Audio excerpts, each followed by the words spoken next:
Let's see. Let's just make sure everything's actually working.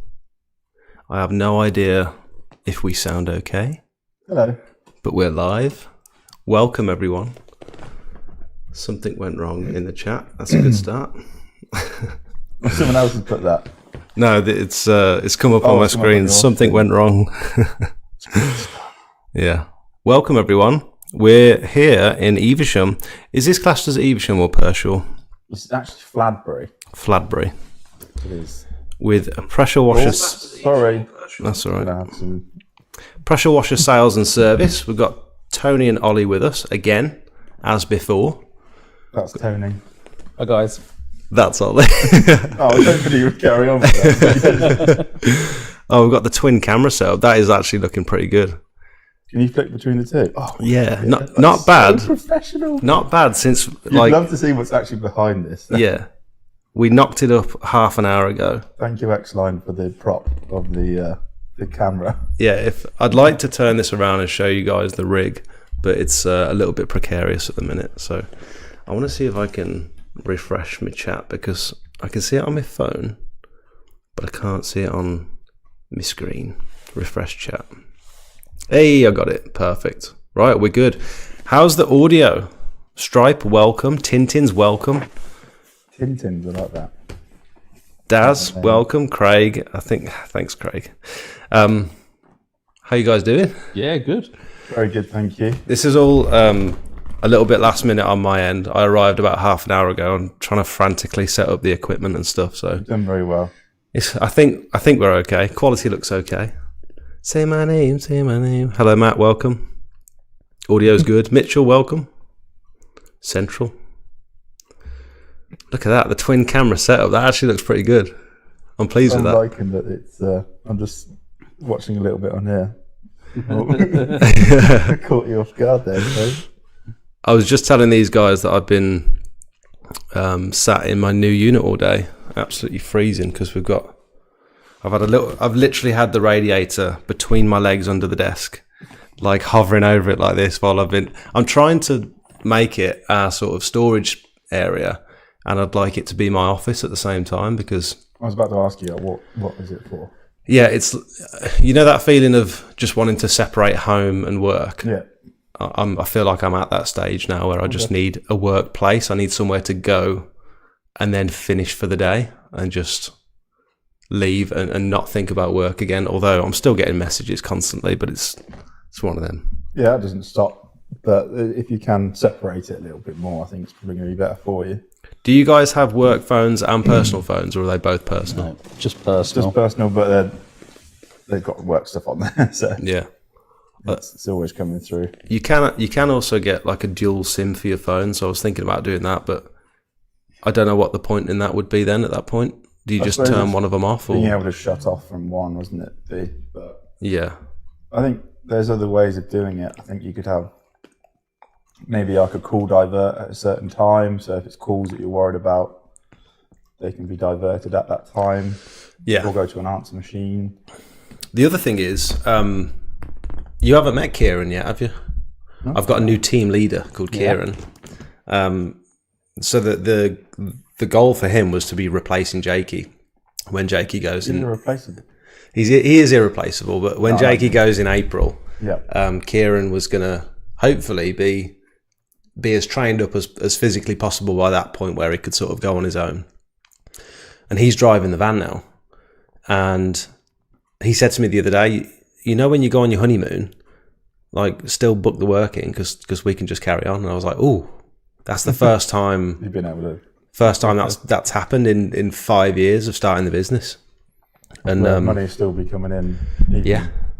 Today was the first time where I was able to stay back and crack on with admin all day, which needed to be done. And the boys just went out. The boys were in Worcester today. How did you find that? Because I bet it's hard to go from feeling in control with having your hands on it to stepping back and watching somebody else do it for you. Well, Kieran's quite independent, so he's just like, leave it with me, it'll be fine. I've got Jakey will show me what to do. Yeah. And I was sort of in the unit just like waiting for them to text me or like give me updates on the job. and nothing came through. And I left it as long as I physically could, and then I was like, I texted him. I was just like, everything okay? How's the job going? Have you got any pictures?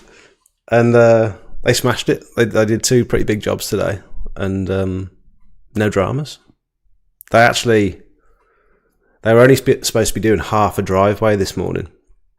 And Kieran knocked on the neighbour's door, and he said, we're doing that one. We're going to have to split it down the middle, so it's going to look a bit odd. Do you want yours done at the same time?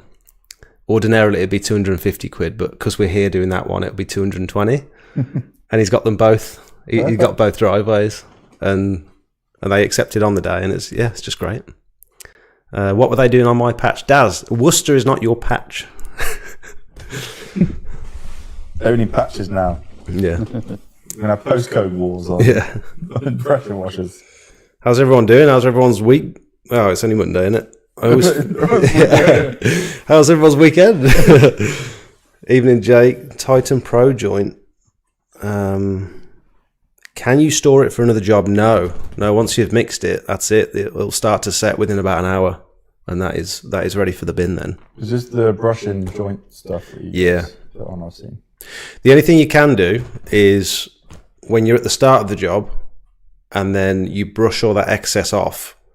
By the time you're towards the end of the job, you can tip that excess back into the bucket and mix it again with like a fresh batch. So don't bin all the excess that you sweep up. Mix that into the next batch, because then you could end up using like half a tub or a tubby like less. So that's pretty cool. How durable is that stuff? Because like when it looks easy to put in. Well, you guys make it look easy to put in. Thank you. It's actually extremely difficult. You've been doing this for a while now. How when you go back to a job to then clean it again after a certain amount of time, is it strong or is it? Yeah, we've been back to 2, and it wasn't anything to do with the patio, but we've been back for other jobs, and I thought, let me just get the turbo nozzle and just float over it just to see what would happen, because the cheaper jointing compound, the brushing stuff, if you put a pressure washer anywhere near it, it's going to start eroding as soon as you wave it over the top, and nothing happened. So I got a bit closer and a bit closer, and it was perfect. Nothing happened. So how long was that roughly, do you think, since you put it in? It was after about 8 months, so it wasn't like a huge amount of time, but you can just see the difference in the way the pressure washer affects it. It's about double the price of the normal stuff, but I'd say it's probably well worth the money. The time. Yeah, it's the only stuff we'll use now. I don't really want to do anything else. And if the customer, that one then? Say that again. What's it called? Nexus Pro Joint Titan. But like, if the customer can't afford that, before I would suggest the cheaper stuff. But now I'm just like, no, I don't want to put my name on it unless I've heard the way customers talk about previous contractors, and I don't want to be one of them previous contractors where, oh yeah, he put it in, it looked good for 2 years, and then it all just crumbled. Yeah, like I don't want to be that guy. Even if they were happy on the day, it doesn't mean they're going to be happy in 2 years. That's like the similar kind of ethos that we have. Like, we want to sell the better kit straight away. Yeah. Like with that, you want to sell the better product, the longer lasting product first, or the only thing you want to sell. Yeah. So you know that it's not going to come back and tarnish your name. I think we had a conversation a while back, didn't we, about we were trying to spec like a cheaper machine. Yeah. And for the potential fail rate of some of those cheaper machines, it's just not really worth the hassle, because no. you just know they're going to come back. Our ethos is sell good and sell it once. Might be a little bit pricier than a cheaper machine, but I want to be able to sell that with confidence. Whereas, there are other brands out there selling multiples and boxes and boxes of something where that margin can be squeezed. Yeah, margin can be squeezed, and errors can happen, and they can replace stuff quickly because it's cheaper. Yeah. Oh, Matt said we've got double audio. Oh, that's not good. Damn it. Is that because we're picking up in your mic? Maybe if I add a noise suppression filter onto yours. Oh, it's already on. Damn it. Matt, does it happen when I talk quiet like this? Or is it just when I talk loud? No double audio on mine. Oh well. Has anyone else got double audio, or was it just? I brought this extra microphone thinking this was gonna, because we had a little bit. The audio on your end was a bit faint last time because you had it on the stick. Had a stick, didn't we? Yeah. Oh yeah, we had it on a little lounge. Yeah. In between us. It's just on them. Oh, it's on you guys. Oh, I guess because you're so close to each other. Oh, I know what I can do. We are so close to each other. I know what I can do. What about if I do that? Does that? If you guys talk. Hello. Test. Testing. Test. It's weird when somebody says talk. It's like, Yeah, sorry. Sorry about that. Is that any better? That might be better. I've just turned it down a little bit. Hopefully. We'll see. like the comment somebody saying it's like a Joe Rogan podcast. Yeah, this is just not smoking dope. Like he does. This is a little pop-up podcast. I could probably do more of these now that I know it sort of works. Yeah. Could go all over the country, couldn't I? Wouldn't want to do it at 7:30 at night. Too far away. I think you're doing it different times. Yeah.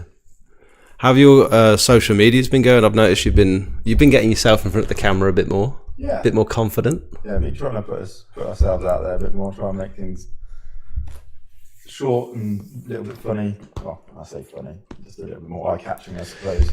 I think that's the way to sell products these days, is to like, I think social media is being so underutilized by so many businesses and stuff, and I think it definitely comes from a place of people like a lack of confidence of getting in front of the camera. A lot of the comments in some of my videos, or people in the Discord, they'll say like, how do you do your first video? Like, is it a voiceover, or do you literally just turn the video on? You're like, what about if the customer's there? It is a bit weird, but I can't think of a better way of selling a product than like, one, filming it and showing how it looks, two, using it and then talking about it at the same time, and then three, just letting people know the price at the end. Yeah, it's a nice way of doing it, I think. Yeah, and also if you're showing it in a kind of live situation, it's having the confidence in it. You're not editing it loads to editing out the bad bits. Yeah. Obviously, if it's a big video, then you might want to edit out some of the glitches or the bad bits, but if you're confident to show all of it, then that's good. That's the thing about the live streams; they're like unedited every week. Yeah, not like a Joe Rogan episode. We do it freestyle. But with the going back to the social media stuff, I think it's focusing it on the right clients as well, or the right target. Mm-hmm. What I didn't want to do is be chasing views and chasing likes, but for no gain. Yeah. Like, okay, it might be, I don't know, it might be different for other people who have got lots of viewers and things like that. But for us, I want to be able to turn that view into a sale.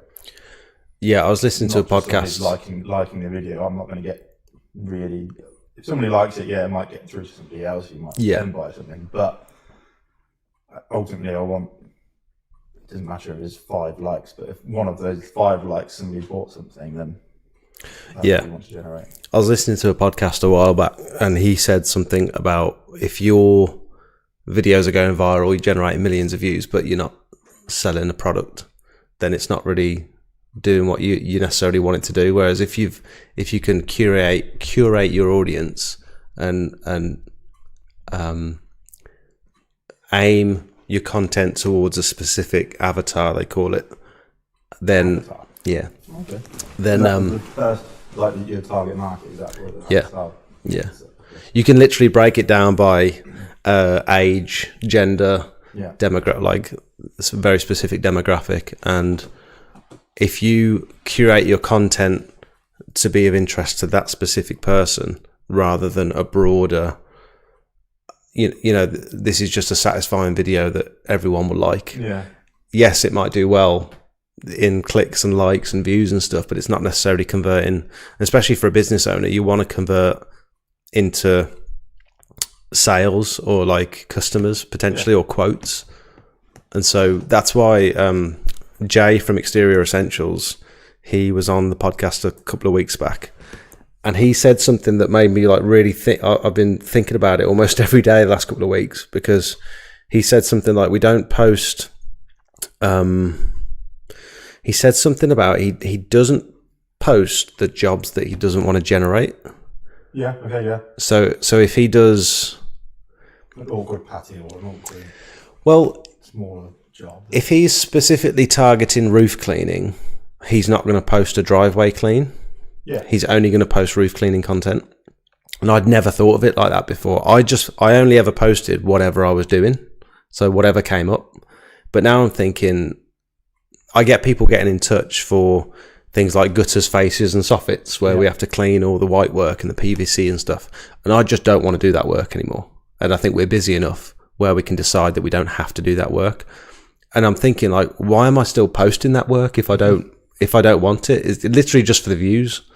And I'm thinking, like, there's a very common trend, and maybe you guys noticed it after the video we did recently. There's a very common trend in what I post converts into people getting in touch for that specific service. So we did, last January, we did 3 tarmac restoration videos, and we got hundreds of inquiries for tarmac restoration. In September, we posted a couple of patio repointing videos. And again, loads of people getting in touch specifically for patio repointing. Yeah. And like, I don't know why it took Jay to tell me and explain that to me, but it makes loads of sense. Rather than just posting whatever content you've got, why don't you curate it and post the exact type of work that you're chasing? I think that element of that, but also having regular content is good also, because it keeps those people engaged. It keeps your name being seen. Yeah, keeps your brand awareness up there. So even if you're still like putting up stuff that's not necessarily directly related to what you want to do, but you're active. Still being active on there. Yeah, I think there is a lot to be said for staying active. But equally, I think having it targeted is a lot better for what you actually wanted to generate, because otherwise you're doing work that you don't want to do, like you say. If you don't want to be doing faces and soffits, then don't advertise as much that you can have it advertised to say you do it when you add it onto a job, but do a video about it. Every time I see that inquiry come up saying I want my faces and soffits cleaned, I just just switch off, and I almost put it to one side and ignore it for a while until I have to deal with it. Right. Today one came in and I sent it off to another local lad in Redditch, and he's booked it in instead. Well, that's a nice thing that you're able to do. Like, if you're getting to a standard now that you can kind of pick and choose a bit more of your work, whereas somebody who's starting off, they kind of have to be able to accept that the difficult jobs they're going to have to start doing. So that's the problem. Pass that on. Yeah, it's the issue with when you being like an everyman, and there's a bit of a panic when you start pressure washing, for example, and then get to the end of summer and realise that there's no work around because no one's interested in having their patio or driveway cleaned.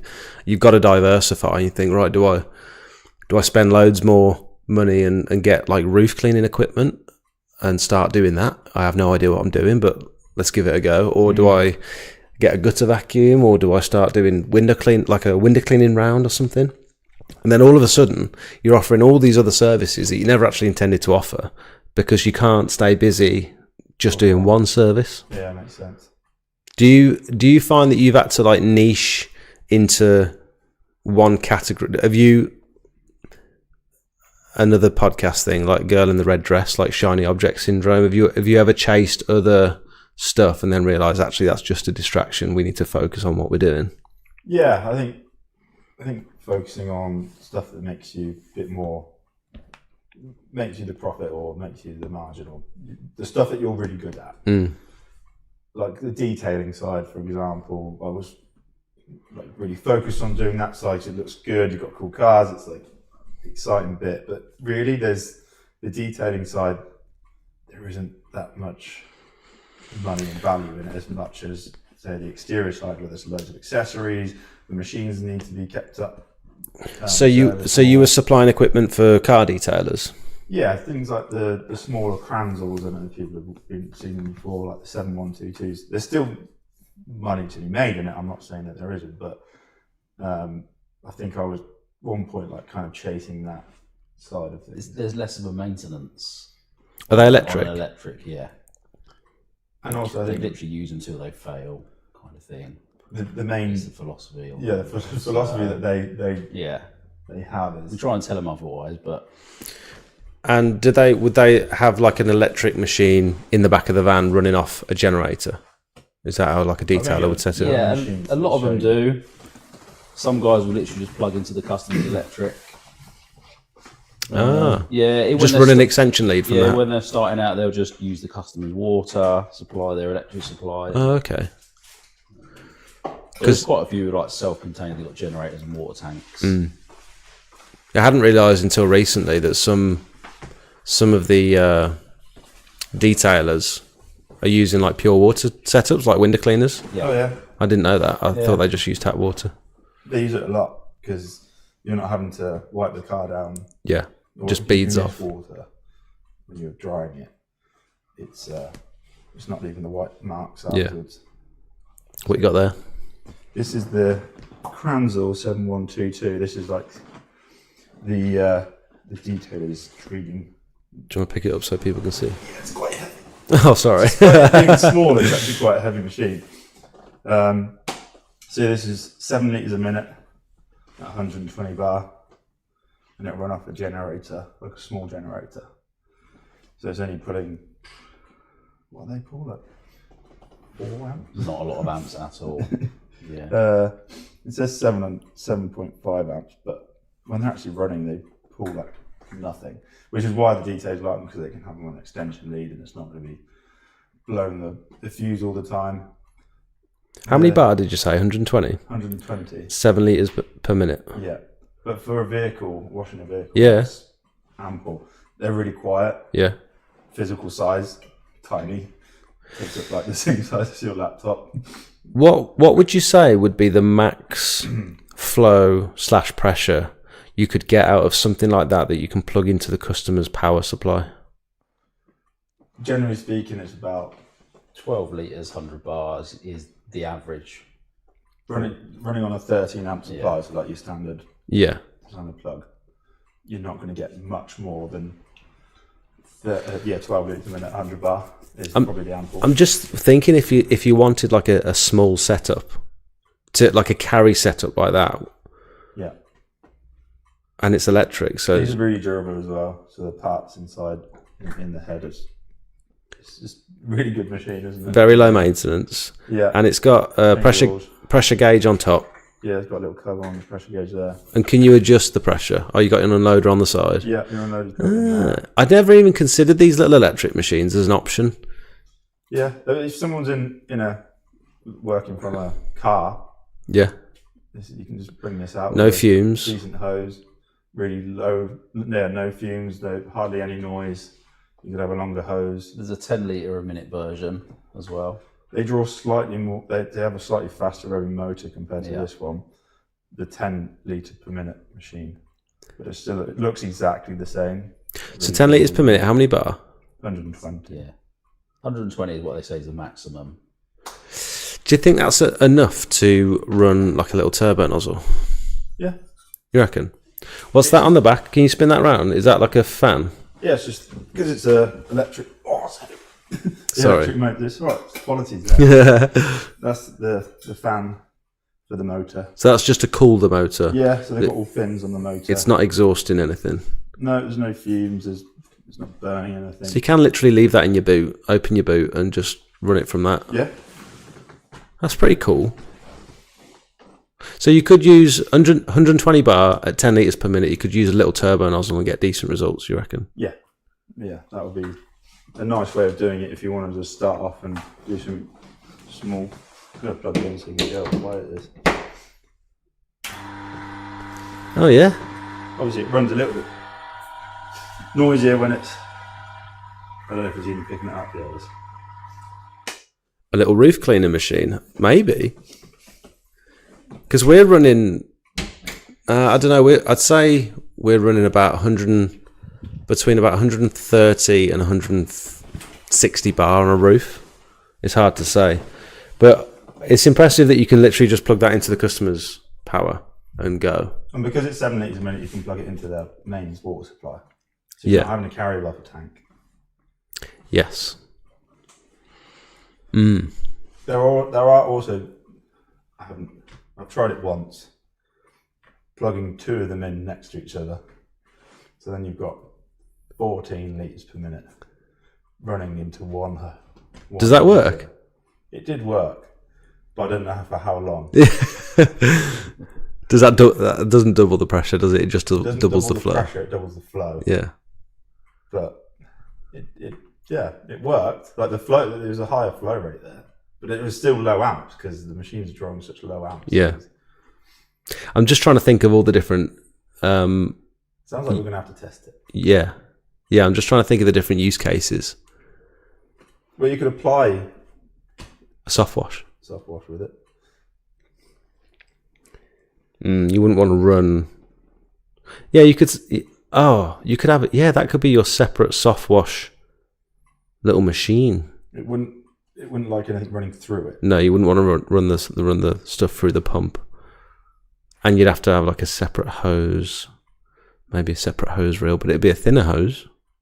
You could probably have a thinner hose than what. They come with a nice, really flexible thin hose. Yeah. By the way, I haven't told you guys, but your black hoses that you installed on my van mount haven't marked. They haven't made a single mark. Great. And that seems to be very rare. And I don't know whether that's the hose that you've used or whether that's the lack of vibration coming through the machines because of the mountings or something. We don't know what it is, but I was talking to some lads at the Smart Seal training the other day, because they said they've had various hoses from various different suppliers and they can't find one that doesn't mark. Okay. Well, thank you for making us aware. No, that's all right. Yeah. What is that hose? Is it because it's slightly thinner than the old ones I had, isn't it? That's the 5/16. Yeah, 5/16. It's still twin wire, so it's rated for 400 bar. Right. But I think it's just got a harder black plastic rubber on it. It's not quite so soft. Have you got one?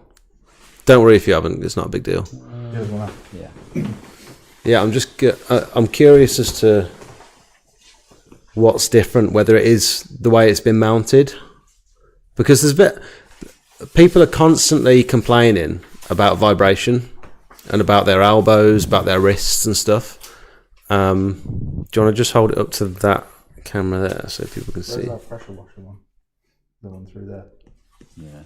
I'm going to get it off. Okay. I want to show off our logo. Yeah, we've got it with our logo on. Oh, you've got the hose with the logo on? Yeah. That's pretty cool. This is not my unit. No, this is. Turn my mic off. Why are you going for a wee? I was going to hear my keys clanging. Oh, that's all right. I actually can't. You might have to just. And don't walk too far away because it'll unlink the microphone as well.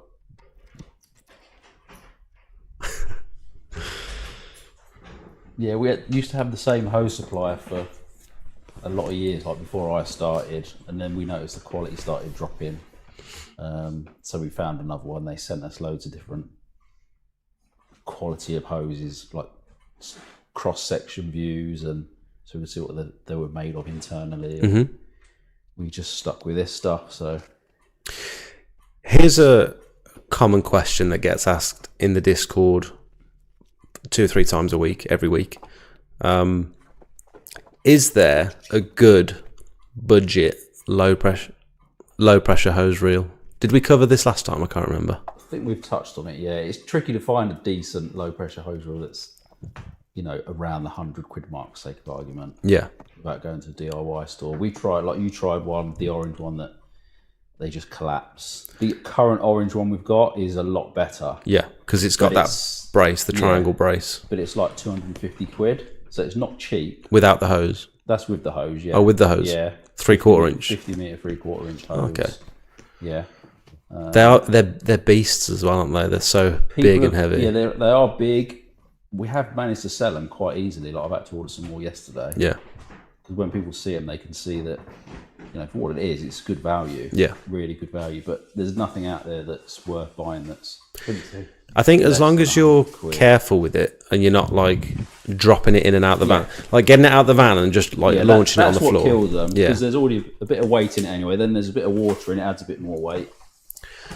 And it's also, all that water, because you don't get rid of the water. No. Like 50 meters of spiraled up hose. There'll always be water in it. Yeah. So. Live stream. You what, Craig? What are you talking about? Live stream is dead. Are we still live? Or is he just being an arse? I think we're still live. Craig always comes in with the positive vibes. Oh, ignore me.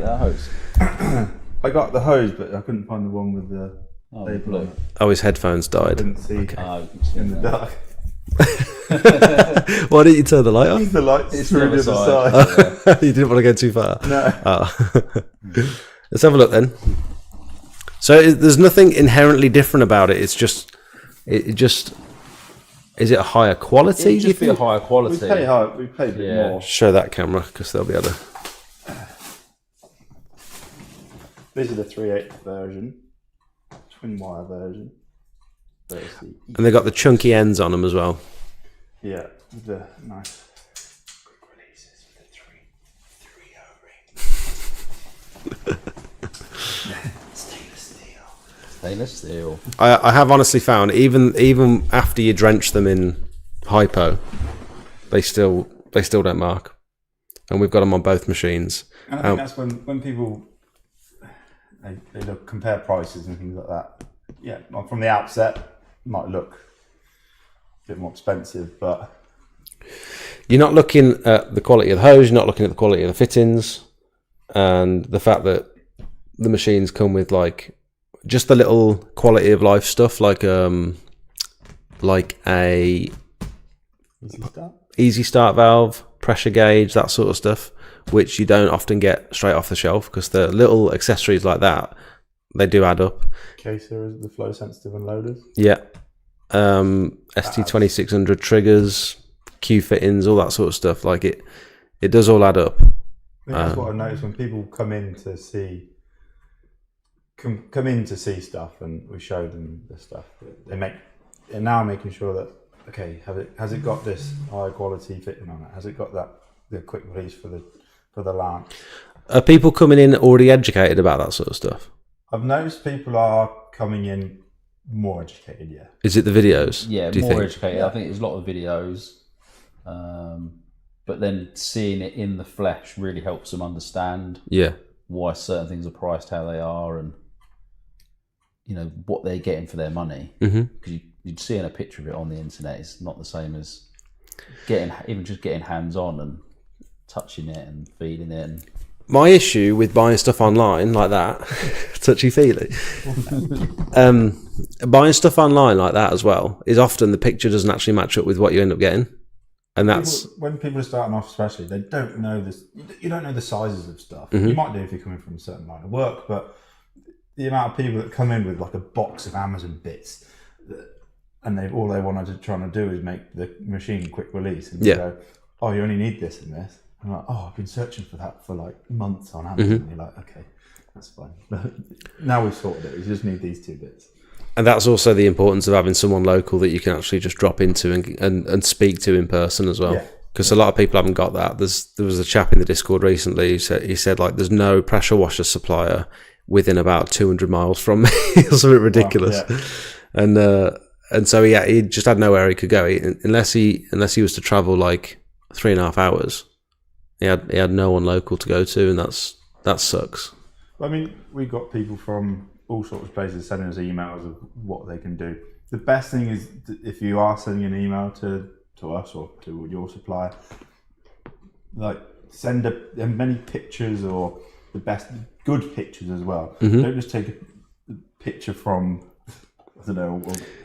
away from the machine. Or, like try and show them exactly what you're trying to do. And again, not too close up that you just can't quite work out the size of something. But some decent pictures helps us work out what parts you might need. So if you are away from someone, send pictures. That's why we use our WhatsApp as well. Yeah. Because you can WhatsApp video and pictures is a lot easier. My customers do this, where I'll say, "Oh, feel free to attach some photos of your patio or whatever it might be," because they're too far away to justify going out for a quote. And they'll take a picture of the corner of the patio, and it's like, yeah, but how big is it? I've got no context. Got no scale. I can see what stones they are, but I have no context about the size. Yeah. Do you get a lot of like weird requests from people that are just like, I want to do this, I want to make this work with this? I think, especially with the van mount stuff, I think some people look at it and can go, that will fit. Yeah. They think that'll fit. I've got this in here. And even us sometimes, we'll look at something and go, yeah, that works. I want that on there. Yeah. Turn that around backwards. And I think until you actually measure something, or like when we were looking at yours, until you physically see something in place, you're like, okay, yeah, that's not going to work there, or that won't work there because I need to route it round and connect it to this. We put quite a bit of thought into that beforehand, where we even went to the extent of like 3D modeling it and just making sure the dimensions were right. Yeah, it was like, these are the constraints, and you didn't have the van when Charlie started welding everything. Yeah, I mean, I was going to say that I can't take full credit for that. That was Charlie's credit for that one. Absolutely brilliant. Yeah. Like, to be able to just take some base measurements and then go into the shop and fully weld it up. And he basically had the full rig done, and then he popped it into the van and it just fit perfectly first time. Which makes me think now, if my van ever breaks, I need another Sprinter, don't I? Because I was like, it's probably not going to fit into the other van. We'll make it fit into another one. I'm doing an exciting one at the moment. I'm doing one for a pickup truck. Oh, really? Yeah. Someone was adamant they want it on the back of a pickup truck. So they're like, in America, they do the American skids. Yeah. So on the back of the pickup truck, they go in and they've got shelves overhanging the back of the pickup truck. And the machine sits on the shelf. And then the hose reel sits on the other side, on the other shelf. And in the middle, it's kind of open for the tank to sit. And then you have bars over the top where you can put your roof, like your longer poles. Yeah. And also I'm looking at making a shelf for your surface cleaner to slide into. So that keeps it up. That'd be pretty sick. Well, I'm not doing anything different from the Americans, but I was encouraging them to have it in a van, personally. But this person wanted it in a pickup truck. So it's exciting that we're able to offer it. Do you reckon I feel like we always inevitably end up doing what the Americans started doing 15, 20 years ago. Like, do you reckon that will be the same with the current situation now? Or do you think we'll end up just copying them? More soft washing and maybe less jet washing. No, I think our climates are different. We have different regulations on chemicals. I don't think you go quite to that extent. I think it tried before, didn't it? Where that soft wash company, I went and visited out in America, they tried to push over here a bit more, and it just didn't quite work out because the way we run things here, I think, is different. I reckon, I don't know about you, I think it's going to go more off chemicals, away from chemicals. Possibly, or certainly more regulated, because I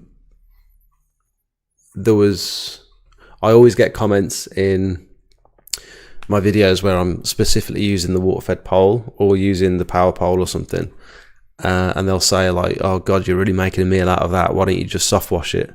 Why don't you just downstream it or whatever it might be?" This is an American. They're always commenting from America, saying, "Oh, you're doing it the hard way. Why don't you just sort of spray bleach off it like we do?" And it's like, the fact that we couldn't get away with that over here. Houses are spread out more. They're normally single story, so you can reach it. You can do that from the ground. Yeah. Whereas here, like we in a really awkward cul-de-sac, and it's a 3-story building or a taller house. It's a bit more awkward to be able to. Then they've got a massive pickup which has got a big water tank and a big bleach tank. Yeah, they've got multiple soft washing. Like my Honda GX 630 would just be their basic soft wash setup. Yeah. Like in comparison, it's just crazy. The kit over there is just insane. It was cool though. Like when I went over to Disruptor Engineering over there, and they do predominantly stuff for soft washing. Is it soft washology? They do as well. I think you sent me a video. It was like the dream, for soft wash accessories, chemicals, like equipment and stuff. It's just like a heaven. You just go into and it's kind of what I wanted with this. I'll set up in here. Like I wanted it to be, someone comes in, you see all the stuff on the wall. You can get. We've got chemicals here. You can come and see. We've got a coffee machine you can come and help yourself to. But that's the kind of thing that they had, where it was attracting a customer into their site pretty much on a weekly or daily basis. Mm-hmm. So they're coming to you on a weekly, daily basis. They were either offering free ice to fill up in your cool box, drinks for the day. Oh, really? So it was encouraging their customers to come in daily, even if they weren't necessarily buying something that day. Just to engage and they would come in socialise. And come and say hello. Yeah. It would make sure that they're coming back to them every day and not choosing the other competition down the road. So is that what you're doing here now? A little bit. On a very small. So you're saying people can pop in? Yeah, they do. Yeah, do they? Yeah, it's fine. That's why the sofas are in here. We don't bring them in special. They're always here. Yeah, we encourage people if they want to come in. We might not be able to offer you our whole time when you're here, but we'll shortly say hello, do answer the questions you need. But Tintin says, have you seen Blue Tongue Industries? There's some amazing kit in Australia, always posting on Facebook. Blue Tongue? No. I haven't seen Blue Tongue. Is that similar to the pickup stuff? Or is that trailer? They have utes over there, don't they? Ute? The pickups are utes. Yeah, is that what it's called, a ute? I think so. Utes were young guns. That's the UK slang for it. Actually, that's American as well, isn't it? Do you reckon I should do a rig on my new truck? 100%. I wish I could show you guys the truck that's sat outside. It's so sick. You should definitely do that, as regardless of whether you're not going to use it, are you? But it'd be amazing advertising, that would. Well, I've got to go and pick up this one pickup skid plate, so I'll have to pick it up in that, I think, because it's not going to fit in anything else. He's got a massive Dodge Ram. Yeah. It's got a really gay name called a Rumblebee. Rumblebee. Yes. They did a limited edition for a bit called a Rumblebee. It's got the bit on the side, the sticker on the side that goes up the back, like the old. What was the old? Firebird. Didn't the Firebird have that up the side? I don't know. Can't remember. So it's got a picture of a bee. Yeah. Some wheels. It's cool. I like it. Hi guys, I've been running a window cleaning round for around about 5 years, doing really well. I've recently started offering soft washes. I was wondering the pros and cons of sodium hypochlorite versus back 50. So hypo has a very short reaction time. So once it's applied, you generally leave it to dwell for about 30 to 40 minutes. It's always a good habit to wash it off. Because if you leave it on, it can cause issues like efflorescence and stuff, but it's got a very short reaction time. So once you've applied it, after 40 minutes to an hour, it then just becomes dormant, and so nothing else is happening after that period. And so it's very strong. You get very quick results on the day, whereas with biocide, you still get that initial kill on contact within the first 10 minutes or so. But it doesn't cleanse the surface like you'd expect from hypo, for example. Once the biocide absorbs in, it will kill all those organics like the moss and the algae. But then it takes weather cycles for all that to actually weather off of the surface. Much better for things like roofs and render and wood, like decking, where it can absorb in and stay there. So biocide can stay active on the surface for up to about 12 months generally.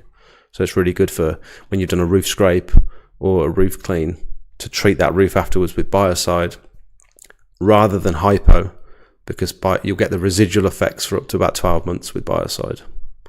So that's the main difference. So do you go in, wash the surface, apply sodium hypochlorite, let it react, wash that off, And then do you offer it as an extra service, or do you tend to just include it into your service? The buyer side. Yeah. So we're chemically treating virtually every single surface that we touch now, whereas I didn't used to do that. Okay. But now I like to make sure the surface is like sterilized, because else if you don't do that, you can see like patterns reappearing when the algae starts to grow back. You can see where you've been with the pressure washer, where you've got a bit closer than other sections and stuff. So when you chemically treat a surface, that all disappears and it all grows back. It takes longer for it to grow back, and it grows back a little bit more evenly. Right. And so that's the reason we've decided to do that. With the buyer side, if the surface isn't hypo compatible, so things like tarmac, things like granite, we don't like to hypo granite because there can be like iron deposits in the composition and stuff, so that can like cause rust to rise to the surface. So we tend not to hypo granite. So the hypo tends to react with the rust. It reacts with iron. So is that why you use your smelly gel? That's where we could pull the rust out with the smelly gel. Yeah. So if we can't use hypo on the day, we wouldn't want to use it on wood, like decking, for example, because that'll bleach the decking. It'll I don't know whether kill off is the right word, but it'll react with the lignins. It'll Matt needs to come to my rescue. Matt, what does hypo do to the lignins in the wood? It doesn't react with them. It sort of destroys them, doesn't it? Would there be a point where you would want to use hypo with wood? Yeah. So if you were planning on sanding it back and staining it, you could potentially get away with doing it. Because I've seen some like adverts where people just literally spray it onto their unpainted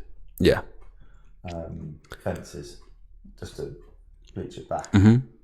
So that is hypo. That's not biocide. So when you see it happening in real time, they literally spray. I've done it to my shed actually, and to this day it doesn't look like it's been damaged. It looks absolutely fine, and it's very impressive when you spray the hypo onto the wood to see all the algae and to literally see it change colour. Yeah. It literally goes from grey, silver, and green to literally bright, like new wood. Beigey new wood. Yeah, it looks really impressive, but you will see that it sort of raises the fibres of the wood, and it does damage it. But it depends what your intention is with the wood, I suppose. If you're going to stain it heavily, if you're going to sand it, stain it, or paint it, or whatever, you could probably get away with it. And what's worse? Is it worse to leave it growing the algae on, or is it worse to treat it and kill it off? Yeah, probably worse to leave the algae on because it's just going to rot, isn't it? Getting wet and damp. Yeah. Whereas with biocide, you get the best of both worlds. If you were to biocide the wood instead, it might not look any different on the day, but within a couple of days, especially if it rains a couple of days later as well, biocide tends to reactivate every time it gets wet. Right, okay. And so you'll find that, within a couple of days or a week or so, the wood looks a hell of a lot brighter. All the green algae's gone. I treated my deck. Well, I got the boys to treat my decking recently, and it looks brand new now. Literally, like 5-year-old decking looks like it's just been laid. What's the best way you find for applying your biocide treatment? So if it's a small deck, for example, or some sleepers, like we're doing some fence panels in a couple of weeks' time, you can get away with just like a little pump sprayer as long as it's got a nice nozzle on it. Some of the pump sprayers have got crap nozzles, or they block, and it starts coming out in different angles and stuff, and you want a nice smooth fan, because if you don't get even coverage, once it's done its thing, you're going to see all those streaks where you've been with the sprayer. So you want to try and get nice even coverage. You think putting it on with the brushes? So a backpack or like a chemical applicator, like a 12-volt pump, like these X-Line ones you've got here.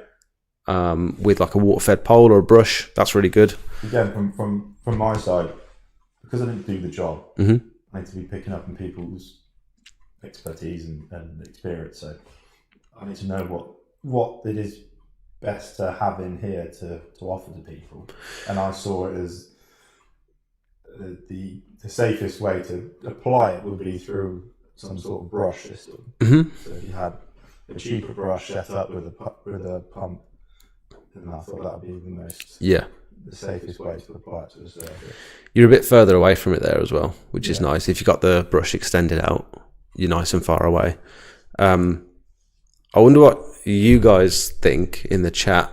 Has anyone got a preference to, or does anyone think it makes any physical difference whether you agitate the biocide as you apply it? So whether you actually brush it on, or whether you could hover that brush and just let the fan jets cover the surface. Do you think that agitation gets better results, or do you think you could just as easily get away with just spraying it on?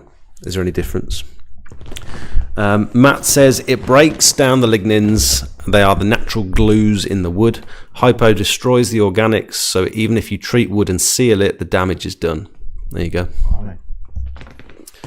What's the sales on Steam options? Is it growing or just a steady market? That's a very good question from Kruger. Do you find that people are coming in asking for more steam cleaning stuff, or is that sort of not a priority for people, or what's your experience? I think people are definitely aware of it more now. We try and make people aware of it more. I think the extra cost puts people off sometimes. What would you say percentage-wise for the same machine to have like a boiler and a steam setup strapped to it? What would the additional percentage roughly be? Well, generally speaking, the boiler is maybe $2,000, $2,500. Okay. For a boiler. Added on to your... Is that including that or plus? That'll be plus that. Right. So yeah, it's working out whether having that extra, and then it also is taking up more room in your van. Mm-hmm. You're having to buy another fuel. Diesel as well as petrol. Yeah. You're having to find some way of powering that, so you need either a generator or you need it to run off the engine or off the battery. But I think definitely it needs to be. People need to look at it more. Do you find much demand for it when people come in? Is there a lot of people asking for steam? I wouldn't say a lot. People always ask the question about it. We always say, do you wash your dishes at home with cold water? Mm-hmm. No, you wash your dishes with hot water because it breaks it down quicker. It makes it a nicer clean. I suppose the only thing that I've seen beneficial, the reason I've avoided steam personally is the added footprint in the van. Like you say, when I got my new Sprinter, the first thing I did was like filled it instantly with stuff, and I didn't want to be that person that gets a bigger van and then just still has no room. I thought I've been allowed this huge van. The last thing I want to do is still have the same issues that I had with my old van. So keeping the setup a little bit more compact was a goal of mine, which you guys massively helped with. So thank you for that. And yeah, not having to buy diesel, like not having to fill up with diesel as well as petrol, but you could argue the van's diesel. So quite often when I'm filling up the van, I'm also filling up the petrol pressure washers. So that really it's not a great argument.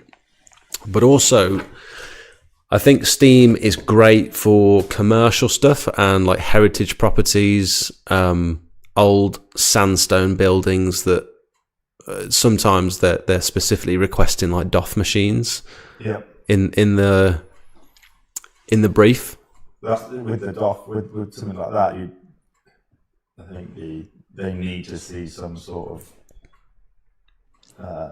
logo saying DOF. Which is very strange, isn't it? Because you can get a low pressure, high temperature pressure washing setup from most places. Well, this would do that. Yeah. Well, but the DOF machine is that crandall we showed you attached to a hot box. Really? Is what so if you wanted to make one, you could make one for $2.5. Well, it'll be $3,000 nearly. But the client specifically says that you need a DOF machine, else you can't quote this. That's so strange. Like they know. We may or may not have had a customer that spray painted DOF on the side of his Really? steam cleaner. I could possibly say. That's pretty funny. He might have. I don't know.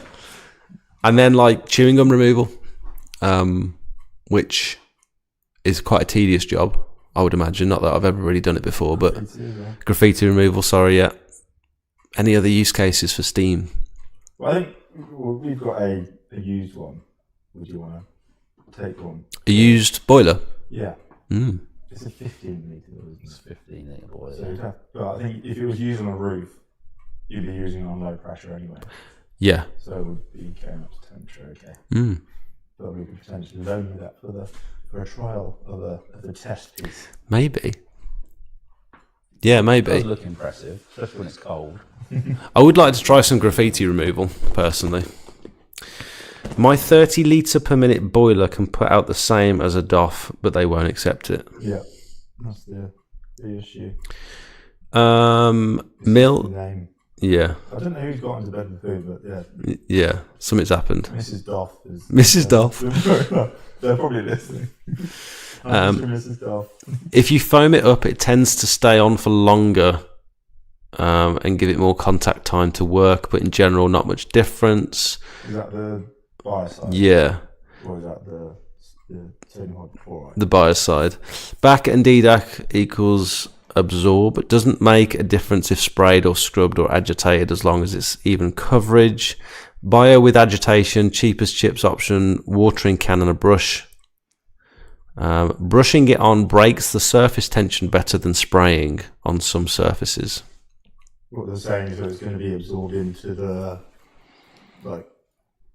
roof or brickwork or render better if you're brushing it into it. It makes sense. That's what Daz says. In my head. Steam option. Is there an electric option like that, Kranzel? Yeah. So you could go, well, we sell steam cleaners is the main, one of the, probably the more so of what we do than the external cleaning side. Is the steam cleaner like one system rather than having a Kranzel and a boiler? The steam cleaner's like one thing. It can be, but I would probably say if it's just steam that you're looking to do, it'd probably be better to have two separate units, like a Mazzoni boiler and a Kranzel. Okay. Than it would be, say, one of the other machines, because that would, these two combined would have lower amperage than, would you say? Yeah. Yeah, most of the, we call them hot pressure washers or steam cleaners, they've got quite large motors, so they need decent power supply. So you can't really run them off a generator. You can't run them off the generator. Unless it's one that's the size of the back of your van. Yeah. These are quite big. The big ones, the big machines down the bottom there. So if you were to have a separate little Kranzel like this, and then a separate boiler, are the boilers something you can plug into the customer's property as well? You'd be able to plug both of them into like a decent extension lead and it both run fine. Oh, okay. I mean, the Mazzoni boilers only run at like 3 amps from the 240 volt ones only run at like 3 amps. If that. So you could run both of them together and still be 13 amps. Okay. The other thing about steam is you could argue if someone is only ever applying hypo to a roof instead of biocide, because some people prefer hypo over biocide because they get a much better result on the day, for example. The guys are very quiet at the back. Swing your microphone into the centre. They've actually got microphones on, but thanks for letting me know. Maybe I'll turn them up again slightly. Oh, you reduced the volume. Yeah. How's that? Talk. Talking. I'll talk no, not like that. into the microphone. You put them off. Yeah, if you didn't want to hypo them, you could also steam clean the roof, and that would give you a similar effect because you're essentially sterilising all the organics on the roof. You're killing everything off because you're using steam, I suppose. So that negates the chemical treatment. Wonder if it would be interesting to see a roof where it's. Oh, we could do it from back here. If one part was just biocided, one part was just steam, Mm-hmm. and one part was, say, washed and left. or just cold. Yeah. Yeah, that's a good idea because you've got a big enough roof there to do it. Did you ever finish that roof? No, we're saving it. Has it got for this task? Has it got, yeah. Has it got streaks all over it? Yeah. Oh dear. I'm surprised that the landlord's not come up to us and said, "When are you finishing it off?" Yeah. Have you got like a specific go-to starter setup that you tend to push towards more people that are just starting out for the first time? Maybe something lower budget, or what's the goal? I suppose it depends what vehicle they've got. I suppose it depends on how much money they've got. And generally speaking, I don't really vary much off the beast pressure washer packages, as I say it. But the beast. The GX390 21 litres 200 bar. I don't think. Yeah, and you could argue you could go smaller first, and then build up afterwards. But I think there's probably more value, even if it didn't work out. There's probably more value in buying some decent kit and then still having some decent kit to sell on. Mm-hmm. Yeah, I don't know how I feel about it because I think what I've realised is, I was thinking about this the other day, and I was quite proud of this idea because it's quite a unique perspective. And once I visualised it and pictured it in my head, it made a lot more sense to me. That it's hard to recommend one thing, one product, one system for everyone because everyone's starting point is so much different. Yeah. My starting point was I had a 9-to-5, a mortgage, a family, and I didn't want to risk anything. So I didn't have any money either. So I started off with about 400 quid. I didn't know whether this was going to work. And so I thought I'm going to commit to this one thing for 12 months and just see what happens because I've never really fully committed to anything in my life. And so I thought I might as well, like I'm approaching 30, I need to do something because I've had all these ideas and I need to make something work. But just because that worked for me, I would say that worked for me. We're doing okay now. It doesn't mean that that method is going to work from everyone's starting point. Right. And so I like to see it as a funnel where we're all starting from different places, and then we're all collectively reaching a similar point where we've got this sort of we've got this learning curve that we all have to, or this ladder that we have to climb to learn the industry, learn the equipment, and figure out what sort of direction we want to go in. That we all sort of align at that point in the middle there, and then from that point it goes back out again, and we all spread off in different directions and have different goals for the future. So it's like a kind of, is that like an hourglass? What would you call that? Yeah, an hourglass. Yeah, it'd be like a... Yeah. So we're all different. We join in similarities in the middle there, and then we head off and do. We have our own different goals, and so when people say things like, "You should have another van on the road by now," or "You should have another guy cleaning windows," or "You could have 10 vans on the road if you wanted to by now," or you shouldn't have a. All the shoulds. Yeah, you should have they've seen someone else do it, or yeah. They have someone else who's got a different idea of what they want to do. You should have a van mounted setup because it'll be so much quicker to do this, and this. And it's like, but you don't know my goals yet. So I might be going off and doing this, whereas you're going off in that direction and doing this. And so I've always found it difficult to recommend one thing. There's always a different route to get where you're going. Yeah. Is the thing. Multiple routes to the same goal. Just made that up, by the way. Yeah. It's good that. You can have that. You can have that. Yeah. So... But our mini beast is, we class that entry. It's a really good introduction. You could use it for years. Yeah. It's not like, I've got to use that. It's going to last me a year. It's not. It's going to, if it's serviced, last you 10 years. We've got machines out there. The only thing holding you back with that one is just flow rate. But all that means is that you're working for a little bit longer than... Is that a 15? With this. 14. 14150. What engine is that again? GX200. Okay. And the other thing is, with a machine like that, I suppose you could always eventually get it van mounted as well if you wanted to.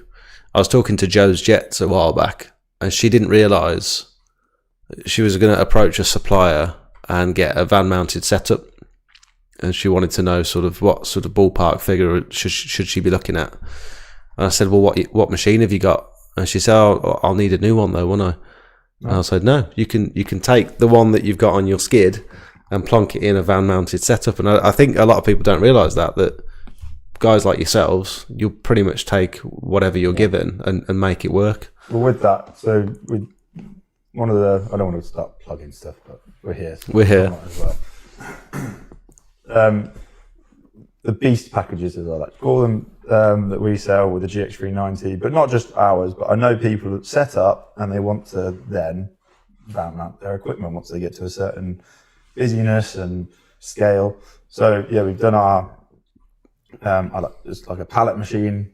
It's not reinventing anything. It's on a pallet. It's got the tank on it, built onto it. It's got the inlet hose reel, the high pressure hose reel, a skid ready for their machine to go on. I'm gonna have to pull up a picture while you're describing it. Yeah. So, but the idea of that was that we can use your machine and take it and put it onto this pallet unit, rather than somebody having to exactly that reinvest in a machine that they've already got. They might want to upgrade, but if they've got the GX390 with 21 that is 200 bar already, just on a mobile unit, but they want to van mount it, this gives people that option. Everything, most of it's prefabbed, ready to go, and then as long as your engine's good, we can service it before it goes on and mount it in the machine within a day. And what I will say is, regarding the setup time, I hope you guys can see this when I flick over. And with the pallet machine that we do as well, it's that install time that I wanted to try and reduce, and the prep time for us. So you can prep it at the shop and just literally plonk it in the van and it's done. So we did one this morning. The guy travelled up from Kent. Yep. He was here at 8 o'clock. He was gone by midday.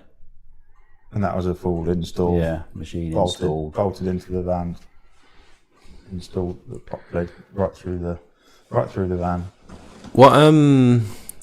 What material is that? Is that a pallet made out of? Aluminium. That's pretty cool, isn't it? So the actual pallet itself is like 4mm aluminium, and it's a flat laser cut piece of aluminium that's folded and welded. It's got strengthening bars underneath for a bit of added strength, and then also the new one looks slightly different to that. It's got a lip at the front. The engine mount is custom as well. We get those made. That is a bit American style, though. Custom. That is proper good. It's really smart. The base plate. So yeah, there's a couple of things with, like, I don't often say the words game changer, but when I went from hoiking all of our equipment in and out of the van to having it mounted in the van, 50-meter hose reels, the setup time, the difference in setup time was insane. And it was around about the same time where I got Jakey working with me as well. Mm-hmm. And so having another person, plugging into the customer's tap while I'm chatting to the customer, and if you've already got half a tank on board as well, you're ready to start washing as soon as you pull up. It's crazy, the difference. And it can save you 15-20 minutes off of every single job. Do you think it's just 15? I reckon it's got to be. I reckon it's an hour. I don't do the work. Setting up and packing away, I reckon. I suppose there is draining the buffer tank, or like sitting and waiting for the buffer tank to fill up. Yeah, I didn't consider that actually. So it's got to be an hour? When you've got a wheelie bin buffer tank, you have to pull that out fresh with nothing in it, plug it into the customer's tap and fill that up from scratch. Whereas if you have the capacity and your van allows for it, you could drive around with a quarter, half a tank potentially, and you're ready to get going straight away, which is pretty cool. What's the cons of having it van mounted? The cons of having a van mounted, I suppose, if you can't get close enough to the cleaning area or close enough to the customer's tap, is 50 meters enough? If not, it's very simple to just put an extension on. So if you know you've got that job coming up, and you're probably not going to take that job on unless it's decently paid, because it's not really worth the hassle. If it's decently paid, you can probably invest in an extension for it. So I don't think that's necessarily a massive issue. It's not one of the worst bad points of it. But. No. The other issue with a van mounted setup over, sorry, wrong camera, over something you can take out of the van and walk around the property with you, is that you've now got to leave your van open, or at least leave the back of the van open. You can lock the cab, leave the sliding doors open, and then if you've got other equipment in there that isn't bolted down, vacuum and things like that, vacuum, leaf blower, fairly low value stuff in the grand scheme of things, unless you could argue water fed poles, generators. Now we're only really going out with minimal equipment, and most of it is bolted down. So I feel okay leaving it out the front while we're washing out the back. Do you think there's going to get to? Sorry, I'm just coming to my mind. Do you think there's going to be a point where there's going to be a gutter vacuum system, a van-mounted gutter vacuum system? I think there already is. Me and Matt were talking about this the other day. Oh right. I missed that. He was it wasn't on live. No, it wasn't on live. No, he was saying, he was explaining to me logistically how it would work. And as long as you could have a decently high-powered vacuum, something like this. You guys can't see. I could turn the camera, but then it'd change everything. I'm not going to. I could try and lift it, but it's too heavy. The Predator. The Predator Everyone vacuum. knows the vacuum system's Predator. Yeah. So all you'd need is the motor, the head of that, and that could sit on any size tank, really, as long as it creates enough vacuum. You can also get one so your vacuum sits normally, that runs normally, and it will run off a separate tank. It goes into another tank, doesn't it? Yeah. Yeah. So then whatever you're drawing from the end of the hose, it goes into that catchment tank. Yeah. And but the vacuum is being created in this other tank. So it never ends up in the vacuum tank. It fills the catch tank first. Yeah. That's pretty cool. And then you just have the main constraint would be how much hose you'd need on a reel mounted in the van to be able to get to the front and the back of all your customers' properties. Yeah. That would be the main thing, I think, because the hoses are quite thick, aren't they, for vacuums? And that you wouldn't lose too much suction over that time, over that length of hose. They do that cavity wall insulation, don't they? Which blows the insulation into the house. Oh, really? It'd be the opposite of that, wouldn't it? Like thermobede. Yeah. And you can, to be fair, with a system like that, you could quite easily have 10 poles on, which is 40 odd meters. I think 40 feet. Sorry, 40 feet. 40 meters. 10. I think I meant 10 meters, 40 feet. Is that around about right? Yeah. And you'd experience very little loss of suction at that length. So you'd have a 5 or 10 meter hose, and then another 10 meters of poles. But would that be enough to get around the back of the property? So I'm just saying, like, with the current setup, you'd experience pretty much no loss of suction. Oh, I see. Okay. So add in another 10 or 20 meters onto that, I think it would be okay. But I think you'd want like a specific van setup for just that job. Yeah. I don't think you'd want pressure washing in there. The size of the catchment tank for the vacuum would be quite big. I have seen them before on the back of wheelie bins, on top of wheelie bins. That's a good idea. Yeah, you could literally cut a hole that size and put the vacuum on top of the wheelie bin. Pneumatic do one for a 200 litre metal barrel. Oh, right. So the head has an adapter, which then will fit onto a 200 litre barrel. Mm-hmm. One of our customers uses them. So we get them in for them. Sorry, go on. That's right. Daz says the Americans have van-mounted vans for sucking up leaves in autumn. I actually have seen that they have they have it on a pole with the round vacuum head. So they have just a normal pole like this with like almost, like a landing net for a fish. It's like that, and they just plonk it over all the leaves and it sucks everything up. You can just walk around the yard like that. We do a municipal sweeper, and that has an accessory on the side which you can plug into. Mm-hmm. It's like a road sweeper. Yeah. Miniature road sweeper.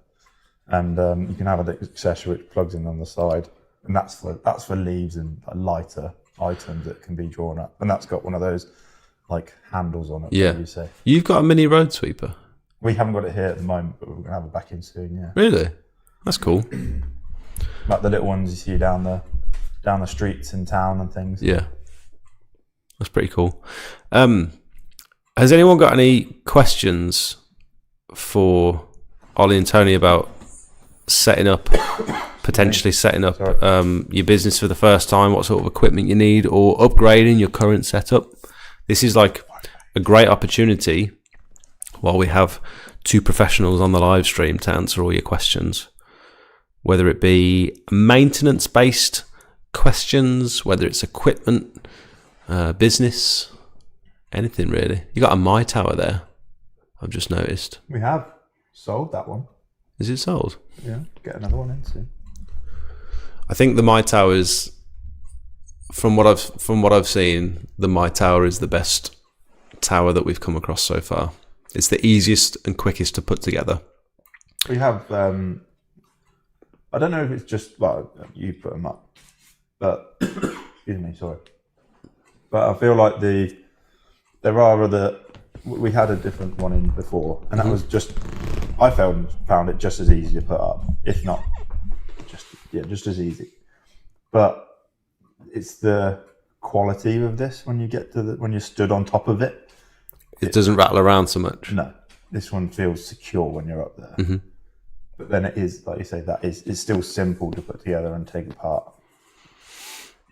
I'm not sure whether, I think towers have got their use cases and stuff, but I was saying on a video a couple of months back, I don't think roof cleaning's at its like end point, like final form. Yeah, I think roof cleaning's still got some innovation to be seen yet, and I don't know what it is. Well, people using cherry pickers. You got the cherry pickers that go, the smaller ones that you can pop up in the back of somebody's garden. Mm-hmm.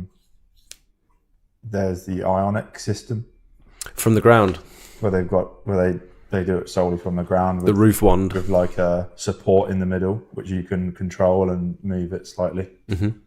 That looks exciting, but it's expensive. The only concern I've got with that one is that having space from the ground to be actually do it, and being able to see what you're doing because you're so far away. Sorry, it's all right. You're so far away from the roof that I don't know if you'd actually be able to see what you're doing.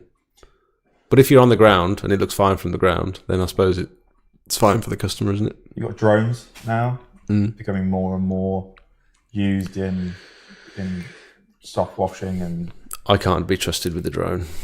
What happened? I've crashed mine 3 times now. I've only been out with it about 3 times and I've crashed it. They have proximity sensors. Mine doesn't, no. Well, I think maybe you should get one with proximity sensors. I used to have one and I sold it just before I started my business.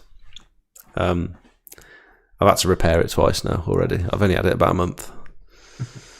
Do you find it useful having it, or is it just a gimmick? No, it's transformed, like for the YouTube shots, it's transformed I like to call it the establishing shots. So showing the viewer where we are today. Okay, but that's your... Very niche. That's your social media side. Yeah. If someone is not focused on social media side, is it a benefit to your business? If you're doing roof cleaning, we were talking to Jay again from Exterior Essentials, and he says that since he started sending his drone up to do roof inspections during the quoting stage of a roof, he said he's landing so many more roof cleans because the customer's got pictures, 2, they can see you're conscientious and you're actually doing your checks and making sure that it's suitable to be pressure washed, identifying any issues and stuff. And at that point, they're pretty invested with you. If they've spent 10 minutes watching you send the drone up and you've took the time to send them pictures and stuff of the inspection, you're pretty much already in with them, regardless of what the price turns out to be. Something just come into my head, really random thought. You know when people used to have pictures of their house inside the house? Yeah. Do you think offering a picture of Maybe somebody's finished clean house at the end of a job? I don't know whether that'd land the job. I don't know whether I think it would be a nice little. Like, it's a nice thought. A printed out version. Just a printed out version on a nice. Of this is your. I think people would like that. Or if they're looking to resell the house, then you could offer to send them the nice image from above. I think it's nice having an aerial shot of your house. 100%. That's your before and after. Yeah. Well, we do that on job sheets in the workshop. There's a before and after picture Of the machine? The when you serviced it? Yeah. Oh, that's cool. Before and afters are everything, I feel like. So you can see the work's actually been done, especially for gutters and roofs and stuff. I am dying for a wee. I'm going to have to leave you guys to man the podcast if that's okay. Yeah, it's fine. We'll work something out. We'll read the comments. Yeah, there's a couple of questions in there. Have you got the chat? Fire some questions over if you're still watching. We can answer some between us. So you're going to zoom in on us too? Yeah. Pressure, isn't it? Pressure. Tom Ben Moon, I've just replied. So, you can just email us or give us a call. We can have a chat. One about sending in pictures and stuff. Yeah. What did you say? He wants to... Idea of a setup and maybe book a time to talk through it. That would be lovely, yeah. How far away are you? It'd be nice for you to be able to come down and get a bit hands-on with the machines and have a look. Good evening, Stefan.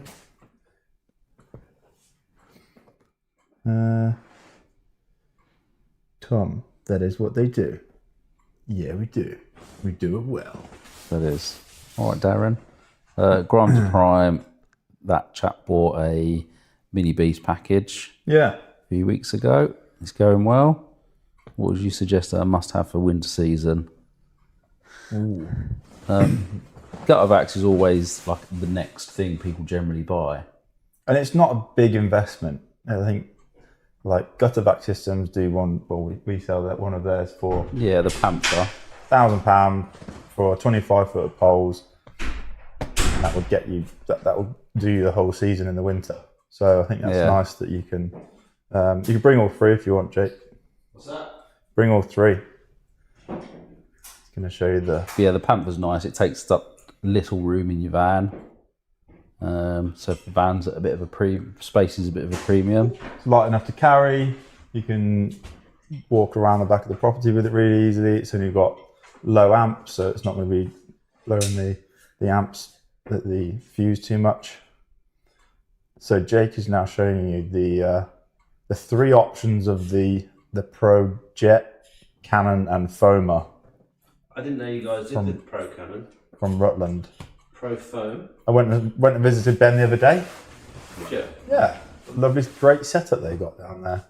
Ben and Sammy as well. I'd love to try one of these cannons. The cannons. Yeah, they're great for the American style shooting. Shooting stuff. Casting it onto the roof or fascias and soffits. Oh, sorry, I'm knocking all the prices off. So you've got... No, don't worry about those. They're all the same price. So you got your Pro Canon, which comes with your different nozzles. That's the extended version.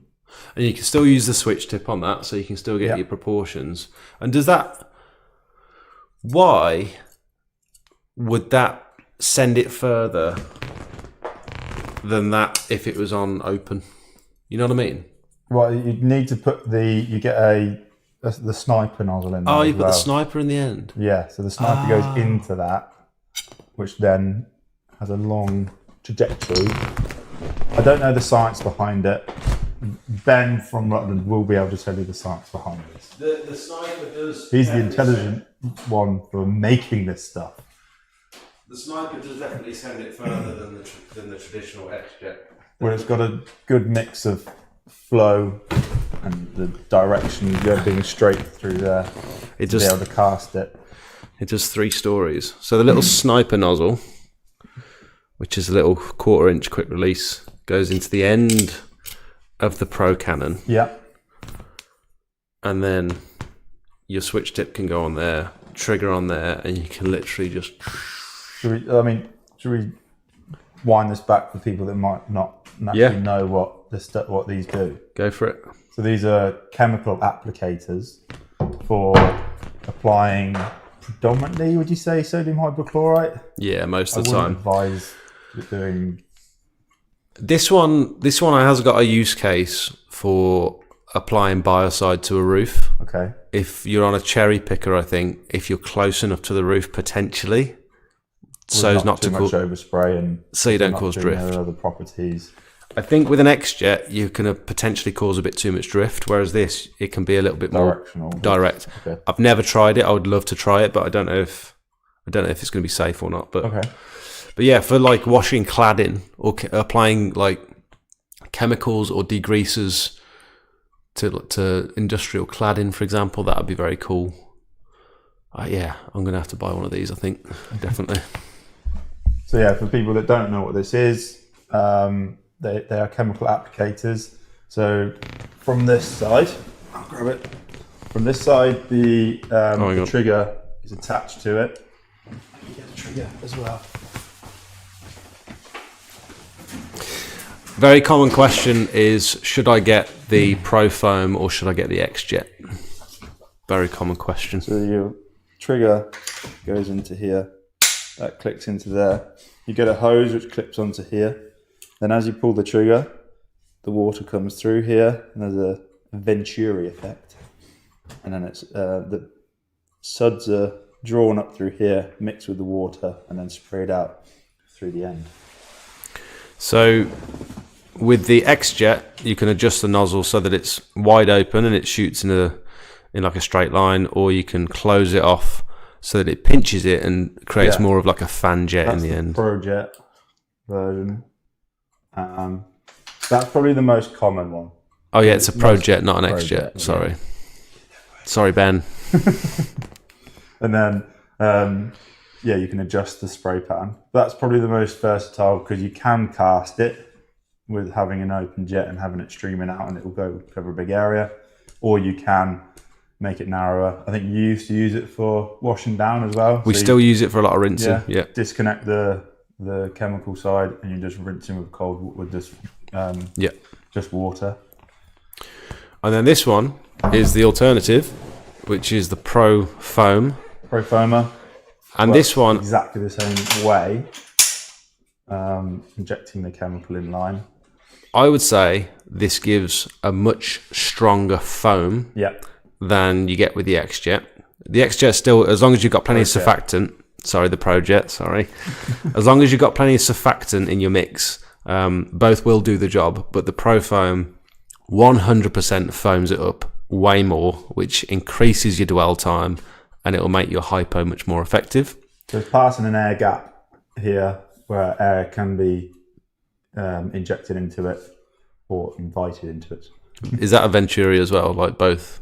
Yeah, that would suck air through as the water's passing. If it would be called a Venturi or not. I know that bit's called a Venturi, whereas the pressure difference. Yeah. I don't know that's that big. It must be a pressure difference still. Matt will tell us. Yeah. And then it goes past as a gauze as well. So when you fire it out, it's passing an air gap and a gauze,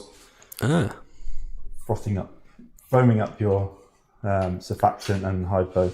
So I would suggest this is mainly going to be used for ground surface chemical application. If you're just using ground level, if you're just doing ground level stuff, patios, driveways, etc., and you want it to foam up, you want it to look impressive, that is the best one to go for. The same price as well. It's all about 200 quid. I think like you get more weight. Yeah. Weird that they're the same price. But also with the Pro Foam, you can't necessarily use that for rinsing down windows and doors and stuff. Downside, yeah. Whereas you can use the There's X-Jet. no adjustment on the actual nozzle coming out the end. It's just coming out with one fan. I convinced my friend Rich to buy one of these. Rich. Where's Rich been? Oh yeah, he lives about over an hour away. So. Oh, does he? I convinced him to buy one of these when they first came out because I thought this looks way better than the X-Jet, and it was at ground surface chemical application. Yeah. Sorry, project. But yeah, it's quite limited, I'd say, but still an amazing product. But if you're just doing ground level stuff and you've got a water broom or something else to swirl down with already, probably that's the one to go for. And it's a really good weapon. A good weapon. Yeah. Somebody comes around that you're not happy about. Matt says it provides aeration. Yeah. The technical term. That air gap. There you go. Providing that aeration. And then this one is the Pro Cannon. Feels like I'm GBC. Yeah. Again, get yours today. Snaps in. Clips in. Passing the Venturi gap. The Venturi. Drawing in the detergent from this side. When you buy these, you get little reducers that go into here to dilute your detergent. Drawn in here. I'm going to get this switch tip as well. Yeah. Ben's going to love this. Proportioners. Yeah. They are reducers as well. Yeah. Proportioners is the correct term. Which reduces the flow of the chemical coming in to a certain dilution. So reduces and takes away the need to dilute your detergent beforehand. So you can use it neat. So that goes on the bottom. Yeah. So that would be the traditional way of doing it, is putting your proportioner in the bottom there. Oi. Get your little nozzle pack. Yeah. What's the most common one? Grey one, I'd say, 5-1. Yeah, I use the black quite often as well, I think. What's that? Maybe 4-1, I can't remember. Is it the black? Yeah, Can't remember. I haven't used them in a while. Smaller. The grey one for a 21 litre per minute machine is about 4-1, and the black's about 8-1. Mm-hmm. But that little nozzle, proportioner, gets pushed into here and clicks in. Yeah, you won't get it back out again. That's clicked in, and you want to upgrade. Yeah. You want to change this. Go for this switch instead. Ben's done such a good job on this. I don't know how they're so cheap. 80 quid. Yeah, that is. All that stainless steel. Looks like a really cool revolver. Mm-hmm. And that eliminates the need to put these reducers in. Not entirely, because you probably want to reduce it down further sometimes. That's a good idea, actually. Pretty much. Oh, I hadn't considered doing that. What? I was thinking the other day, I'd like to apply biocide through my project. Yeah. But how am I going to use the switch tip doing that, because it doesn't dilute as far down as I want to? I want to do about 1-20, and that won't go as far down as that. But if I use it in conjunction with one of those proportioners, I probably could do that, couldn't I? Yeah. Interesting. This clips onto here. So that's now your proportioner, but it's adjustable whilst you're using it. And then your hose clips onto there with a tap. Sorry if we're teaching some of you to suck eggs, but new people out there would like to know all these. This is dropped into your hypo or your detergent, and you pull the trigger and apply your suds. Matt said we can chain up 3 switch tips together to lower the proportions. I hope that has cleared it up for some people. Thank you. These are included in our Beast packages. Are they? That's a cracking idea. Because I feel like this is quite a necessary piece of equipment for being able to apply sodium hypochlorite from the get-go. So our Beast packages from package B, these are included. Yeah, if you're buying that sort of equipment, the last thing you want to do is end up using a watering can to put your hypo down. It's nice to be able to do it properly with that. That's one of the questions people ask us. It's like, what other things do we need to get going? But within like our package B upwards, there isn't much. Like to get going, there isn't much needed extra. We could make a list right now of things that you need to actually start pressure washing. So you need the machine. Anything over about 13 litres per minute, I'd suggest having a buffer tank. Yep. High pressure hose reel low pressure hose reel. Well, is it a high pressure reel? I didn't mean reel, sorry, I meant hose. Oh, sorry. Yeah. High pressure hose. Yeah. Low pressure hose reel. Turbo nozzle, I think, is an absolute necessity. Yeah. And at least a couple of fan nozzles that come with most machines anyway. Yeah. A broom. Do you think you need to use detergent from the get-go? Or do you think just going out and doing a pressure washing job, just pressure washing, no chemicals, is okay to start off? I think you'll very quickly come across a patio. I think you could probably get away with it on most driveways, but you very quickly come across a natural stone patio, for example, where you won't, actually all concrete to be fair, where you just won't be happy with the result, and the customer might not be happy with the result either. But if you're not confident at the beginning about your detergents, you're testing the water, do you think did you do it straight away? No, I actually said to myself at the beginning, I'm not getting involved with resanding drives. I'm not getting involved with chemicals. I'm just going to do the pressure washing. Yeah. And then luckily, Sophie's mom said, I'm pretty sure you should be resanding the block paving after you've cleaned it. I was like, yeah, I didn't really want to get involved with that. She went, I'd like you to do mine. Like when you clean my drive, I'd like you to resand it. I was like, that means I've got to go out and buy sand and come back on a dry day to resand it. And I did some research. I was like, oh, that's actually how you're supposed to do it. Yeah. I didn't realise. Okay. And then But you started off with no chemicals. Started with no chemicals, but within a couple of months, very quickly realised I needed chemicals. Yeah. How did you first start applying them? And what was it you started to use it? I first started using a backpack, one of those little gardener backpacks, with a water-fed pole and a brush. Literally brushing it onto the ground with the pump. Yeah. And that worked really well, actually. It agitates it as you're applying it. It's really good. Yeah. But it kills your backpack unless you clean it out. Yeah. So unless you flush water through it at the end of every job, you'll kill the pump. There's companies that use these for acid washing as well. Acid. Acid is fucking acid. it's very strong stuff. Yeah.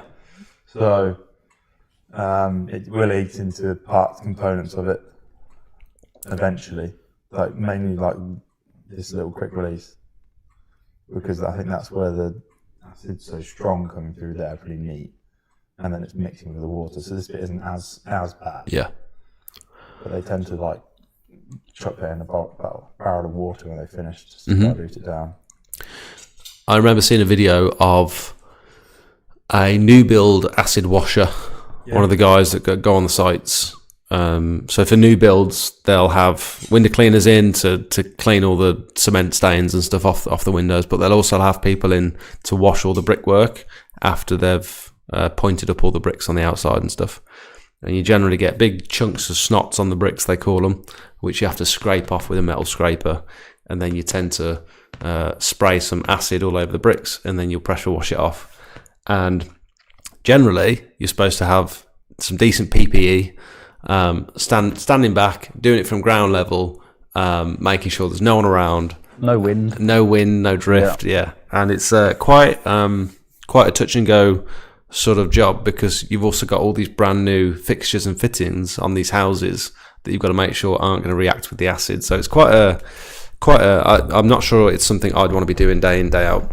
But I saw a video of this guy on a ladder, leant up against the side of the house.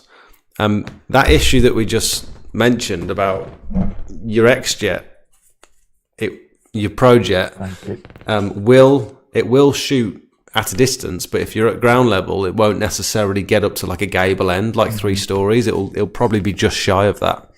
And so when you're acid washing, you need to either get a bit closer or use something like that Pro Cannon. And he was up a ladder with a barrel of acid in one hand, with an X-Jet in the other hand. So literally just leaning on the ladder with his chest, spraying acid above his head to try and get to the peaks of this gable, no mask, no PPE, no sleeves, no goggles, absolutely nothing on, and just spraying acid above him like this. My eyes watering just thinking. Yeah, I couldn't believe it, because I've done that job before. I went out with H2O Restorations doing some acid washing. Yeah. And it's not nice stuff. Very, very nasty, very corrosive. You get it on your skin, it'll burn through. It's horrible. But yeah, I think generally speaking, you need to start really just doing a bit of research on your chemicals. I think it's needed, isn't it? What we're getting to is when you're starting off, I think you need to training. Start to do a bit of training with it, or at least do your research into it. What do you think about? I think I'm quite a big advocate for training on equipment, as well as chemicals, as well as surfaces. I think people get handed, or they buy online a machine like this with no idea how to use it, and they're probably not reading the instructions. I never read the instructions when I got mine delivered. And even if you did read the instructions, it still doesn't prepare you really for what one of these can actually do. No. No idea how to service it or maintain it. Or what to look out for. Even the setup. If he's come in a box, the engine might have oil in. Yeah. How many Hyundais or different machines, well, mainly Hyundais, they'll come in and someone's got it in a box because it's in good deal online. It's not got oil in, or it comes in, it's got fresh oil in. It's not even got a glimpse of dirt on it. Oh, because they've broken it, then filled with oil. Yeah. Realised that they haven't got oil in it, and then put the oil in and said, "Oh, it's not static." Yeah, that would be devastating. Yeah, and they've got plugs on them saying no oil. Put oil in this, but sometimes they're in Chinese writing. So the high pressure pumps normally have a transport plug in. Yeah, to stop the oil coming out if it's tipped up. Whereas these ones have a breather on them so it can expand. Oh, I see. Yeah, because I remember on mine I had to remove the transport plug and then put in the breather plug. Yeah.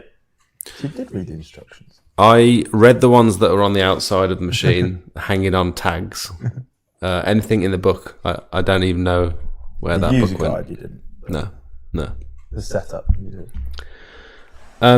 So yeah, I think, I was going to just lead on to, which is why it's nice buying something from you guys. Not that this isn't a big advert for PWSAS, but for anyone, if you were to go into your local... We're talking about other... We're not just solely talking about us here. We're talking about Rutland. We're talking about Cransall. Being able to go in and X-Line. Have someone show you for the first time how to use your brand new equipment and things to look out for and things to avoid, I think is massive. So a lot of people ask us, can you send your packages out to us? Can you send it out to us? And I don't know. We don't send them out because we want to do a handover. We want to make sure that customer knows how to use that kit. When they buy something from you, they want you to deliver it and just send it on a package. Can you just send it out on a pallet with us?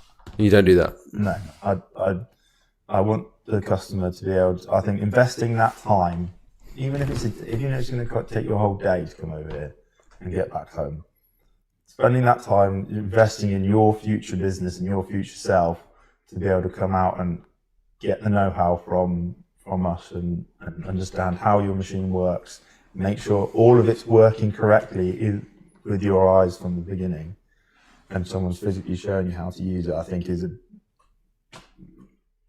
big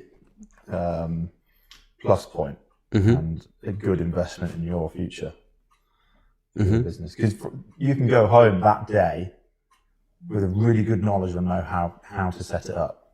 Whereas if it just arrives in the box, that you spend that day at home anyway, working out for yourself, and you might not get it right. We have people in the Discord that clearly, no shade on anyone, by the way, but like they've never used a choke before, so they didn't know they had to use the choke. We're still talking about pressure washers. Yeah.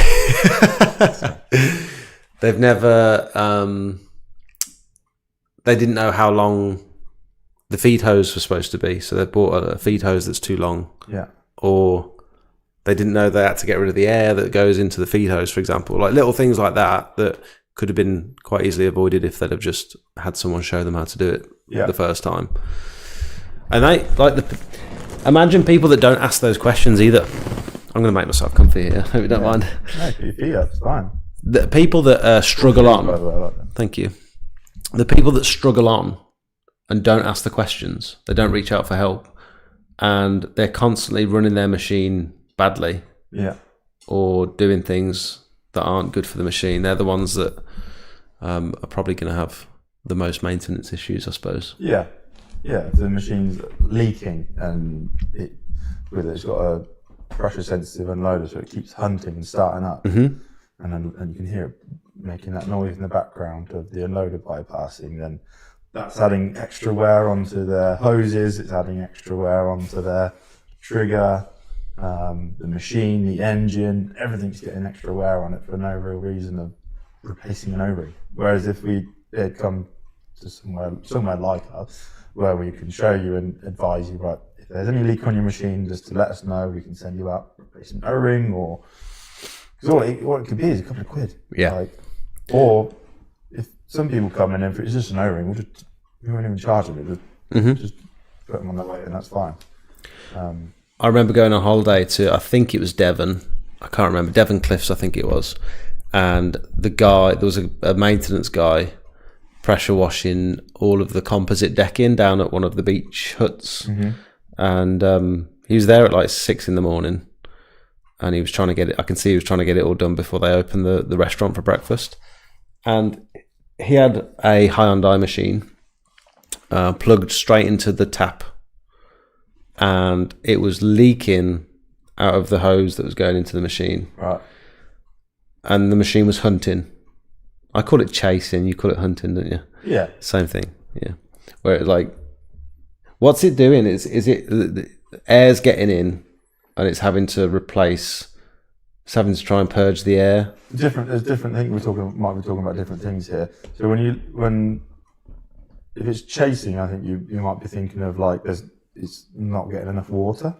Possibly. So there was a leak on the inlet. Yeah. So the machine's massive leak. More water. Yeah. It needs 14 litres a minute to run, but it's only getting 10.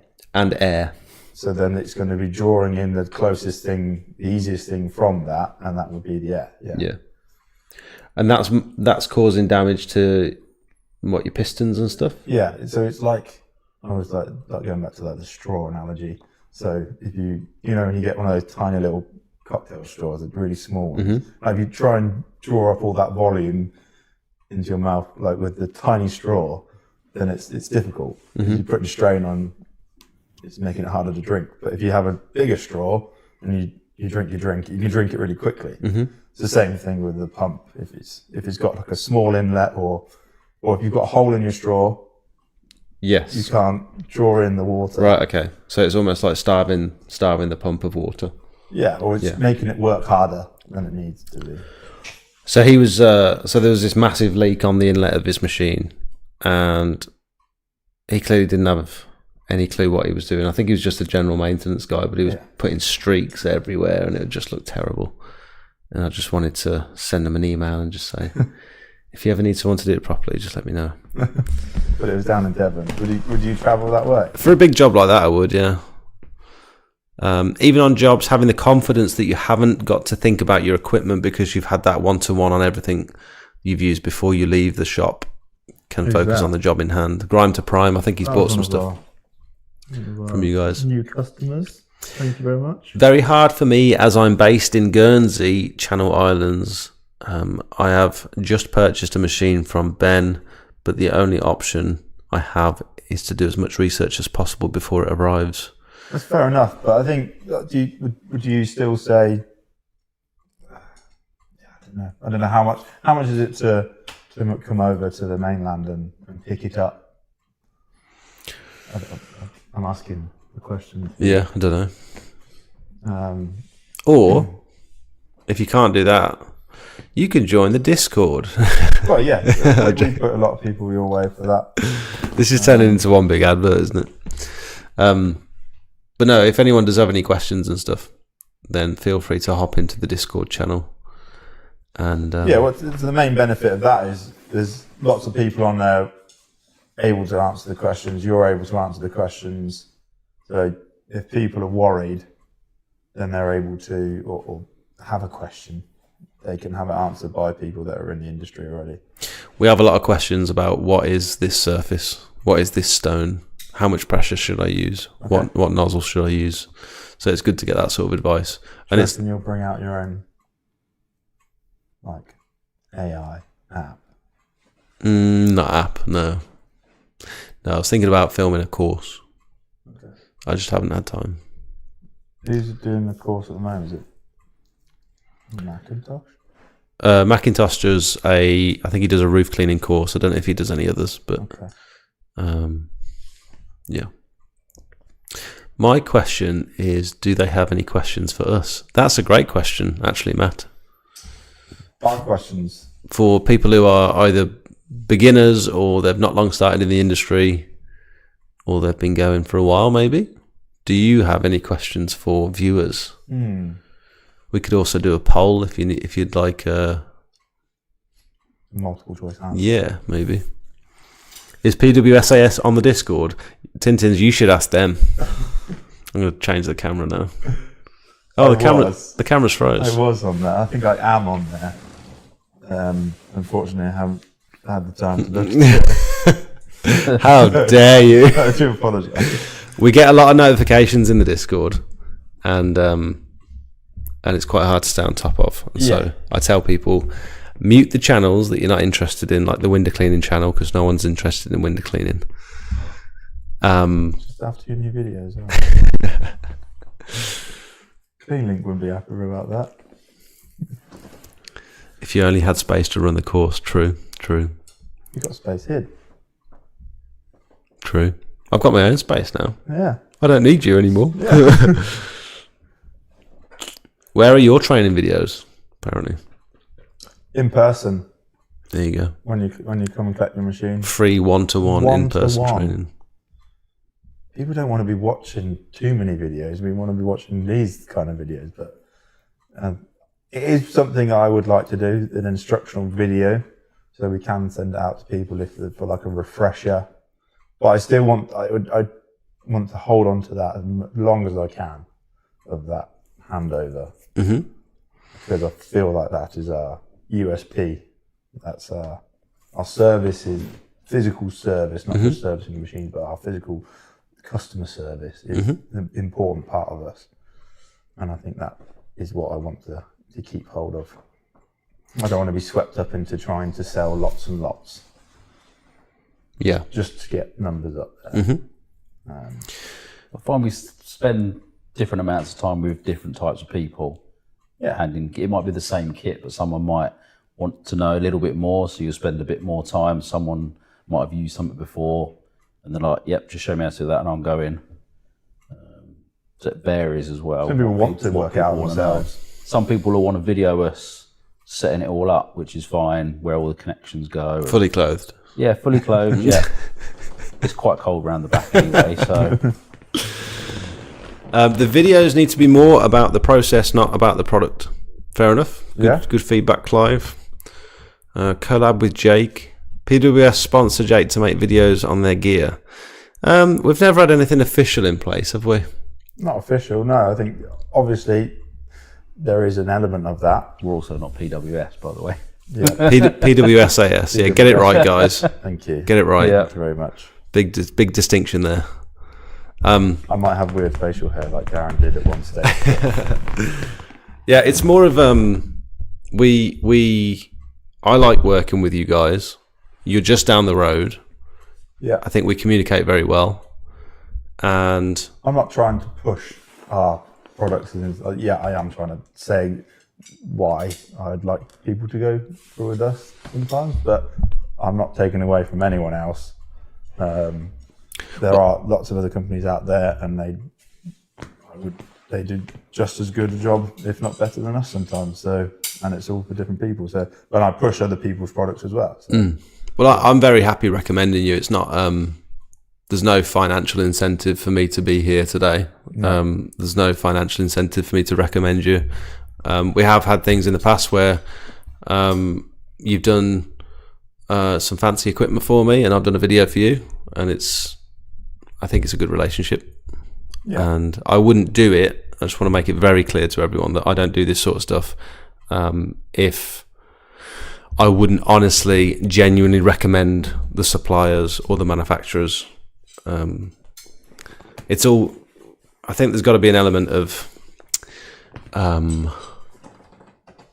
what's it called when someone builds their channel and they're not just taking any old sponsorship. It's got to be, when people start, like with the focus point at the beginning, when you said about, when we were speaking about focusing your social media on, but it's again focusing your ethos and beliefs with the right machines and I remember application. I remember taking a sponsorship with Holy, who was a energy drink. Oh, them, yeah. And I just thought, like, this doesn't. For your business now. Yeah. Yeah. For the TikTok and the YouTube and stuff. And they sent me a bunch of stuff, and I did a couple of videos. I think I did one video. Didn't do very well, and I just thought, like, this doesn't fit what we're doing, and the product's quite expensive, and I don't think I'd actually recommend it to my audience. So what am I doing? Yeah. And then from that point on, I was like, okay, I'm only gonna work with people who I would actually. It's belief and trust, isn't it? Yeah. Like, you believe in us, we believe in each other. It's trust. There's no bullshit. Basically. Yeah. Is a big thing. I'm trying to think of the word. It's not genuine. Can't remember. Doesn't matter. You know what I'm trying to say. I'm trying to think of a question I've got for other people, but I think I asked it before. Like, what do you want from a supplier? What is it you look for? Is it the variation of products that they sell? Is it the quality of service that they offer? Is it just price? That's why I question what we offer all the time. Good questions. That is, I think a lot of people do miss that out, don't they? When they forget to ask the customer what they want. Yeah. Not necessarily that you have to bow down to every customer's needs, but also, I think it's communication personally for me. From a supplier, I want to be able to get in touch with them and ask questions. Yeah. Without having to sit on the phone or send emails. One of the things is that we want to be able to answer that phone before it rings out. Unfortunately, occasionally it might ring out and occasionally reach our answer phone. But between Tony and I, and there's normally somebody else in the office, one of us will be able to answer that phone. But when you said about the WhatsApp as well, I don't like phoning people generally. I prefer conversing over text where possible, or WhatsApp. Yeah. So that's cool that you do that. Yeah, we both offer that out. Matt said, "The other dude is quiet. I sense big wisdom in the silence." Exactly that. Question for you, Tony. Yes. What is the most innovative bit of kit that changed your mind? A game changer. A game changer. We don't say that phrase. We don't say it. I think the pallet machine's a game changer.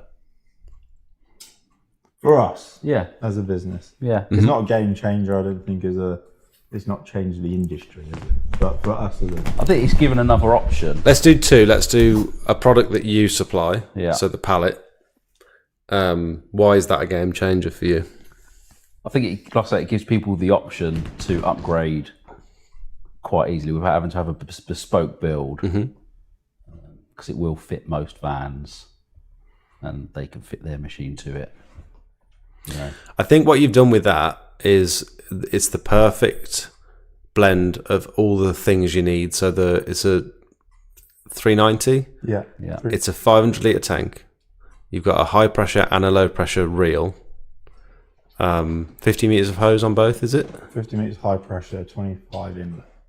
Right. 3/4 inch. 3/4 inch, yeah. And then you've got the I noticed you've got the drain, and you've got the easy start valve as well. Yeah, on the new ones we put the needle valve like on yours. Right. Oh, because it's a flow sensitive unloader. But then if people were using it for roof clean, they can adjust the pressure. Or if you're using it on the ground level and you don't want so much pressure, you can. Have you got a pressure gauge on there as well? I'm answering for Tony. This is Tony's question. Sorry, Tony. That's fine. I'll stay quiet for a little bit, and then when I do say something, In the corner, like that's it. Okay, and then, so what about industry wide? Is there anything that you looked at that you thought, oh, that's new, or that's unique, or that's something? So I do like Rutland stuff. Some of the stuff Ben makes, and you think, has he even thought of that? Yeah. Just generally, Like that. Yeah, like The switch tip. And So there's things that all of us, I think about. They have little ideas. Oh, I wish that was better, or that could be changed, or that's not quite in its final form yet. But there's one thing taking that from a thought, a random little product like this, which is fairly random in the grand scheme of things, to actually putting the time into designing it, and then producing it, and then putting it out to market. Oh, it'd be good if you don't have to take these little plastic bits out. Yeah. And then that's the thought finished. Whereas Ben's gone, okay, yeah, we can do this then. He's been able to design that to the nth degree of that spinning so nicely and clicking into place. And the O-ring so inside good. is the 22mm O-ring, which you get on a spin-off hose. So then you can just change it so easily that you. So it's not like a special O-ring. Right. Yeah. Very impressive, man. Tony, is there anything you're excited about? I do feel like you're quiet tonight. You're a bit more chatty last It's been time. parents' evenings, so I've done a lot of talking Has earlier. it been a long day, has it? Yeah. Yeah. I'm excited about, I'm going to Portugal soon. That's quite exciting. Yeah, man. It would be good to see an unloader adjustment video, as there are no decent ones on YouTube. So actually setting your unloader. I think what would be great for your channel would be to have a portable camera for this. For this. So we could move this camera around the workshop and stuff. Yeah. Strap it to our head. POV. In the dark. POV, PW. Point of view pressure washing. I think you can live stream from these little cameras. And that would probably be easier than bringing all this. Because somebody else said was it Clive? Said about having a application, a more product rather than being product focused. The process, not the product. Yeah. And I think that's where, from our side, we know the product. We want to learn more from everyone else about the process and how we can help your process. He did make a good point. The tanks. On the tanks, there's the capacity size of the tanks, and there's the litres inside that it will hold. Can you explain that? I don't know what you mean. Okay, so there's like you can have a 450 litre sized tank. The volume that it takes up outside space might be 450 litres, but because it's got, like, say, a baffle in it, right, and the thickness of the plastic, the actual volume of water that it will hold is less. How dare they? So, like, your 600 litre tank is a 600 litre sized tank, but the volume of water, if you I suppose measured the litres of water inside it. Also, when you've got your fill valve at the top, that takes a couple of inches off the top as well, doesn't it? Yeah. Yeah. But this is, I think it's industry wide. I think it happens. I think it happened with X-Line and people like that, where they advertise it as a certain literage, which it is. That's what it's. The physical size of it is that literage, but the capacity that it can actually hold is less than that because of the baffle, because of the thing. So just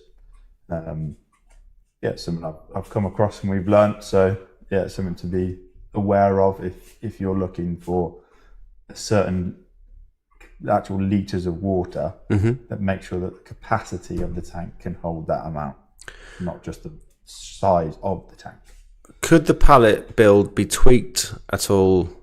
V-twin, 27 to 30 litres per minute, and even get a boiler on there somewhere. I think I'll do not. I don't think you get a boiler on there. It'd be more of a bespoke build because of the footprint of the pallet. It's 1200 by 1200, the pallet, which is just enough for what's on it already, basically. Yeah, I don't Unless think you had hose reels separate is an option. You might be able to get a boiler on where the hose reels are, but then obviously you need to mount the hose reels elsewhere. Could the boiler sit on top of the water tank, or is that asking for trouble? And you'd need a tall van then, wouldn't you? I suppose. Too much, really. Brackets, and fittings, and I mean, if someone that's not specific, what it's designed for. This is designed for someone who wants a cold machine, their cold machine that they've already got, or go for a new van mount. but if someone had a big van, if they had a tall van, could you modify this in some way where they could potentially put a boiler on it? Well, somebody who's had one already, he wants a boiler as well. So we've made the pipes for the hoses for the reels detachable. So then on one of those ST45 quick releases, so then he can add in the boiler in future really easily. That's a good idea. And you could probably take it out quite easily. Yeah. If you needed to So he create a bit of wants it room. as a mobile machine because they're 130 kilos on their own without any fuel in them. If you're driving around with that, taking up space, taking up weight, taking up fuel. When you only want it for specific jobs. Yeah, whereas you can put it in for that specific job. It might be a bit heavy to put it in, but you can put it in for that specific job and then remove it for the rest of them. I like the idea of that. That would be the way I'd do it, I think. Yeah, and it's quite easy to be able to just quick release that.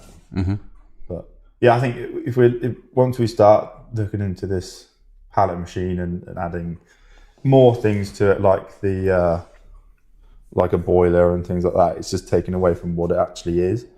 Yeah, true. The V-twin, we need to measure it up and see if it will fit. I mean, it looks quite compact in there, doesn't it? Yeah, I think it does take up. It's a little bit longer. Yeah, and it's to do with the way the exhaust is routed and things like that. And the controls on the side of this side. So Since you changed my revs, you changed mine back to the original thing. Yeah. I use my revs so much more often now. Before, I'd just leave it on idle because it just was such a pain to try and adjust it. It's great now. I love it. Any tips for tarmac? I hate it. Can't see the green when it's wet. It'd be good to know what you're doing currently. But if you're using some sort of lance, whether it's like a fan jet or something, then I would, as quickly as possible, get yourself some sort of flat surface cleaner set up. So generally I start at the bottom of a tarmac driveway, because if you start at the top, you get the whole driveway wet on the first pass across the top. Whereas if you can start at the bottom, you can see sort of where you haven't done easier. And if you use your flat surface cleaner to go in circular motions rather than in straight lines, trouble with circular motions is that there is a chance that you'll leave little triangles in places where you haven't quite overlapped enough. So you've got to make sure you're overlapping well enough. You want to use 25-degree fan jets ideally on your flat surface cleaner. And we don't generally wash at any more than around about 150 bar on tarmac, and then we'll treat it with biocide afterwards generally. But it'd be interesting to know what you're doing now that isn't working for you, so that I can answer properly. So when people do ask for cleaning tarmac and things like that, we're right in saying putting a wider jet in.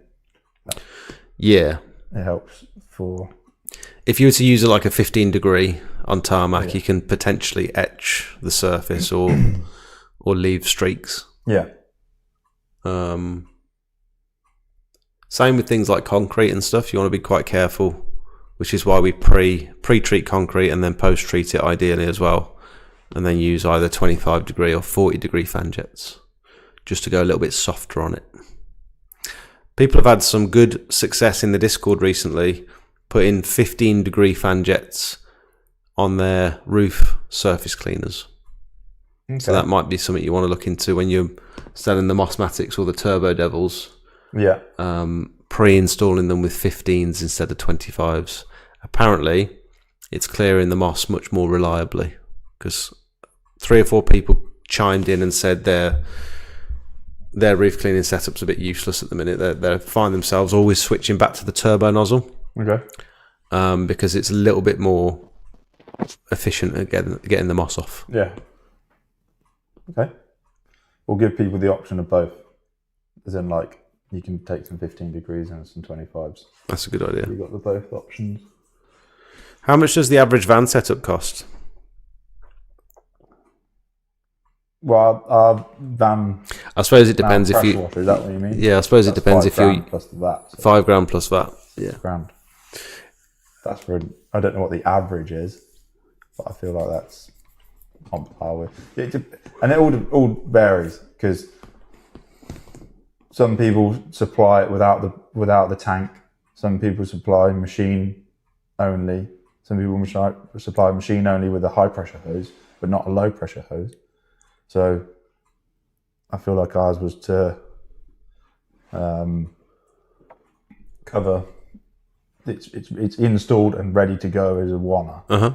You're not having to look and source for anything else. It's one thing. The flat surface cleaner that you sold to Grime to Prime, does that come with 25 degrees or 15 degree nozzles? Because he's using it on Tarmac for the first time on Thursday. 25s in. 25s, Yeah. That's perfect. Price range, I might have missed a couple of questions. Price range on a pole and a roof surface cleaner from PWSAS. The price range for it?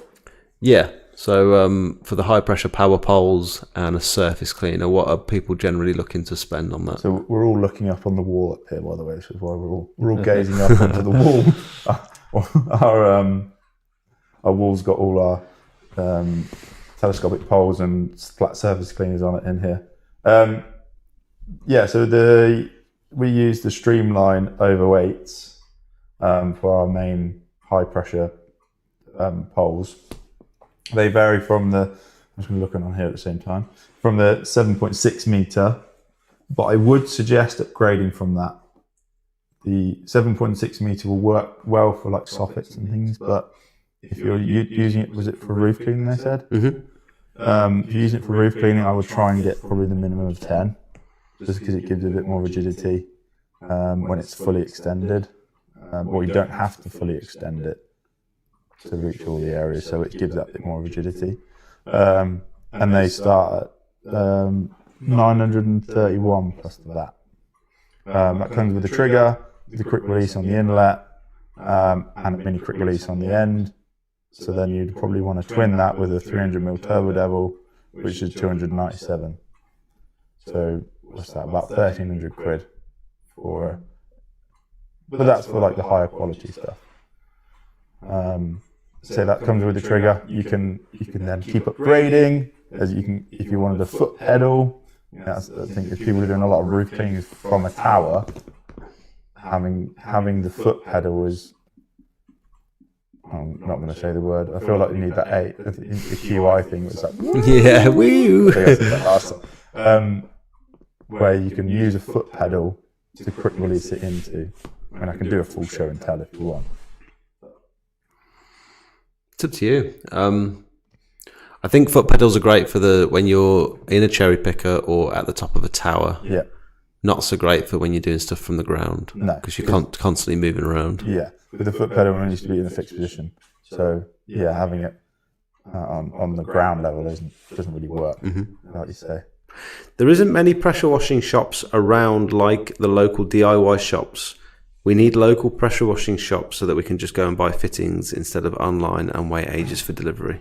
I think it would be too saturated then, wouldn't it? Possibly.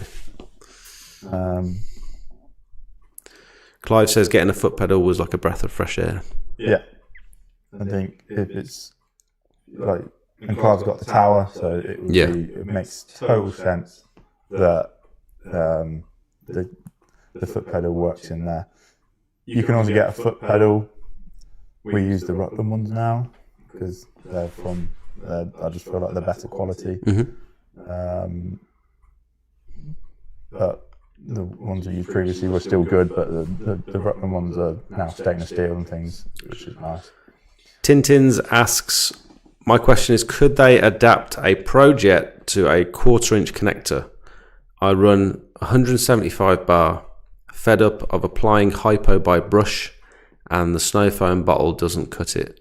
Could they do this? So I don't quite understand what you mean. So I guess instead of having that Q fitting on the end of the Projet, can that be a 1/4 inch quick release? Yeah. Yeah. Is this running now? All right. Yeah. It could be 1/4 inch quick release. That is 1/4 inch that comes into all of these. Yeah.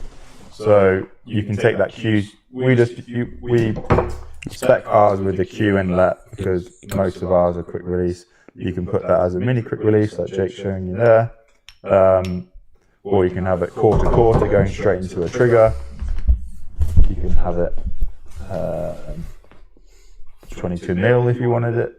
You can have it however you want from there, from 1/4 mil. Is there anything else you guys wanted to touch on? We're always here to ask questions too. You gave out our number last time.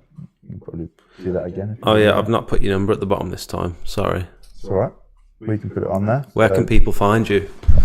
We're on our website. We're on YouTube. We're on Instagram. We're on the phone. The best is we like talking to people on the phone as much as I'm very chatty on the phone. He is. Tony's just been the wise man in the corner tonight. Definitely. I think you probably spoke a bit more last time. Possibly, yeah. More servicing and When did you start doing finance?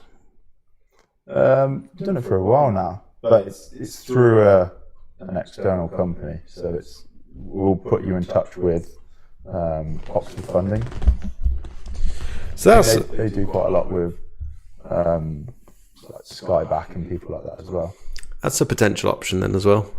It is, but the only limitation I find with that is you need some sort of history. Credit. It's not so much credit, it's history with your business, because they do business related finances. So if you're a brand new business, they might not lend to you. I've put a lot of people their way, and unfortunately, because it's a newly established business, there's no history. There's no. It's like trying to get a mortgage. Trust, really, it's hard to. Whereas if it's like a 2 or 3 year established business, then you're probably likely to get it. But, that's I think that's the only limitation is the finance side there. You'll have to get a personal loan, or there's quite a lot of. One thing I think people should be looking out for is grants. They might reduce now slightly, I don't know, but with a government grant or more of a local grant. There's a local chap, isn't there, that his wife is very good at getting grants. But I think use it for what it's there for. Like the main aim is there's a pot of money in most councils there to support local smaller businesses to grow and spend money and help them buy the products they need. There's quite a lot of work going into that. You have to do a lot of forms and get the right pricing and quotes and etc. and case studies for making sure. But if you've got nothing else to do because you're quiet and you've only just started, you might as well give it a go, I suppose. Yeah, it's basically free money. Got another pricing question. Where would your prices be, ballpark, for a bespoke build with a V-twin van mount with 30 litres per minute and a boiler install? Understand there's a lot of variables such as engines and sizes, but what is the ballpark? That's putting you on the spot a little bit, isn't it? Yeah. I think you're looking about 10. Yeah. Depends what hose reels you want, tank sizes. 10 grand Be wanting to. for a V-twin, 30 litres per minute, plus boiler, plus tank. Yeah, I would say, and it can go up basically 7 from to there. 10, something like that. Mm-hmm. If it's a basic set, then yeah, you can go a bit lower, but you want to budget about 7 to 10 grand. Do you have any tips for graffiti removal? Me personally, I haven't done any graffiti removal ever, which is strange, isn't it? After 5 years, never been asked to. I've seen videos of other people doing it. Essentially, apply the chemical. Do you do a lot of commercial work though, or not? No, not really. So would you say that's probably why? Yeah, we're not targeting that sort of customer at the minute, but maybe we will this year or towards the end of the year after the summer. I think it'll be a good opportunity for us to. Yeah. Oh, somebody coming. Are you expecting customers this time of night? Not this time. No. Oh, It's a dog. oh, Who's this? oh somebody on site. Luckily, he lives on site, so he didn't recognise the vehicle. So he brought the dog around. Oh, fair enough. Just in case there was someone robbing the he's place. Security. Is he security? Well, yeah. Have we been busted? Yeah. So watch out. Oh no. Sorry about that. Oh, look at this little guard dog. Come on. Oh, that's such a cute dog. I mean, they're doing their job, aren't they? Just our security guard. Yeah. The dog coming in like. I love how the dog sounded a lot bigger than it was. Yeah, it did. It's Jack Russell that came in there, but it sounded like you're don't. Very cool that you can that it works. That they're looking out for your stuff. Yeah, it's nice to know. That's cool. Graffiti removal. From what I can see, it's apply the chemical, steam clean at low pressure, and repeat. From what I've seen. I think there's quite a lot of specialist chemicals for it, isn't there? Yeah, for different surfaces. Came to us, and he had a Karcher engine-driven hot machine, 1000 DE, HCS 1000 DE, and yeah, that was at one point that was his sole business. Was graffiti removal for years. I think it tailed off a bit at the end, but. I suppose if you can get in with the local council. Yeah. The whole tendering process and stuff and building relationships with councils and things, that the whole idea of having to submit paperwork and send emails and stuff, I just tend to avoid. But you tended to avoid chemicals and sand. Yeah. In the beginning. And I think my skill set is not that. I think other people are very organised. They're very good at sending like an email. My brother, for example, he loves sending emails and writing reports and all that sort of stuff. I couldn't think of anything worse. I spent all day in the unit today doing admin, and I wanted to kill myself by the end of it. Like I just want. We haven't got a window, and so I had no daylight all day. I had no one to talk to, and I was just kind of eager to get back on the tools and stuff. I couldn't do that every day, I don't think. I think that's one of the things of probably a lot of people on this chat would have a problem with as well.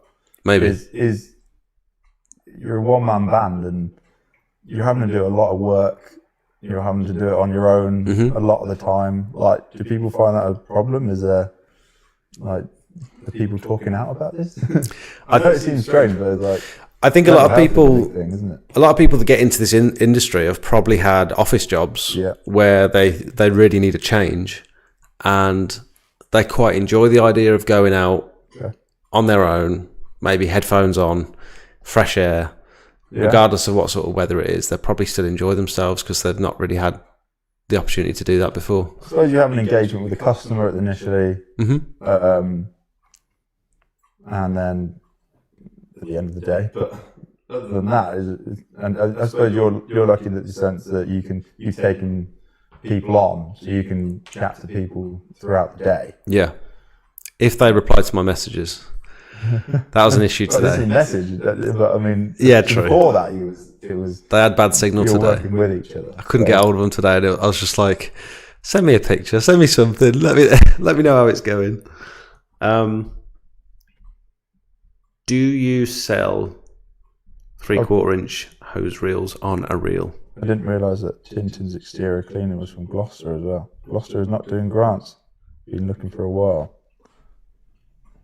I joined the Discord, but still waiting answers to my questions. Stephen. That's a fair price. Sorry about that. 10 to 12 grand in that area. Fresh Rinse UK. So we're gonna be seeing you soon. Work out a nice build for you. We've got a potential van coming up soon as well. A complete van setup. For sale? Yeah. Might this be your second van? Mine. Yeah, we've got a potential Ford Transit L3 H2. Perfect. Yeah. Good size. And at the moment it's empty. So I'm planning on doing a full build in it. Got some nice stainless steel hose reels. Got the potential machine. That's cool. So if there's anybody out there looking for a potential complete van, and it's a nice van as well. It's a trail. Yeah, well serviced. So, but what would you guys want to see in it if you were looking to upgrade or looking to invest in something, a full van? What would you want in it? Would you want a window cleaning setup? Would you want a soft wash setup? Would you want the gutter backs in there as well? Yeah, let us know. Do sell 3/4 inch hose reels on a reel. That's the We Clean Property guys. Mm-hmm. Seeing you guys. Fair play. You're doing well. The videos, their upload rate is insane. It's amazing. Yeah. Are you? I want to ask. Are you guys doing it on your own, or do you have someone helping you do the videos? They're on their own. I was on the Smart Seal course with them. Yeah. And we finished for the day. And within minutes, they'd uploaded a video. From the day.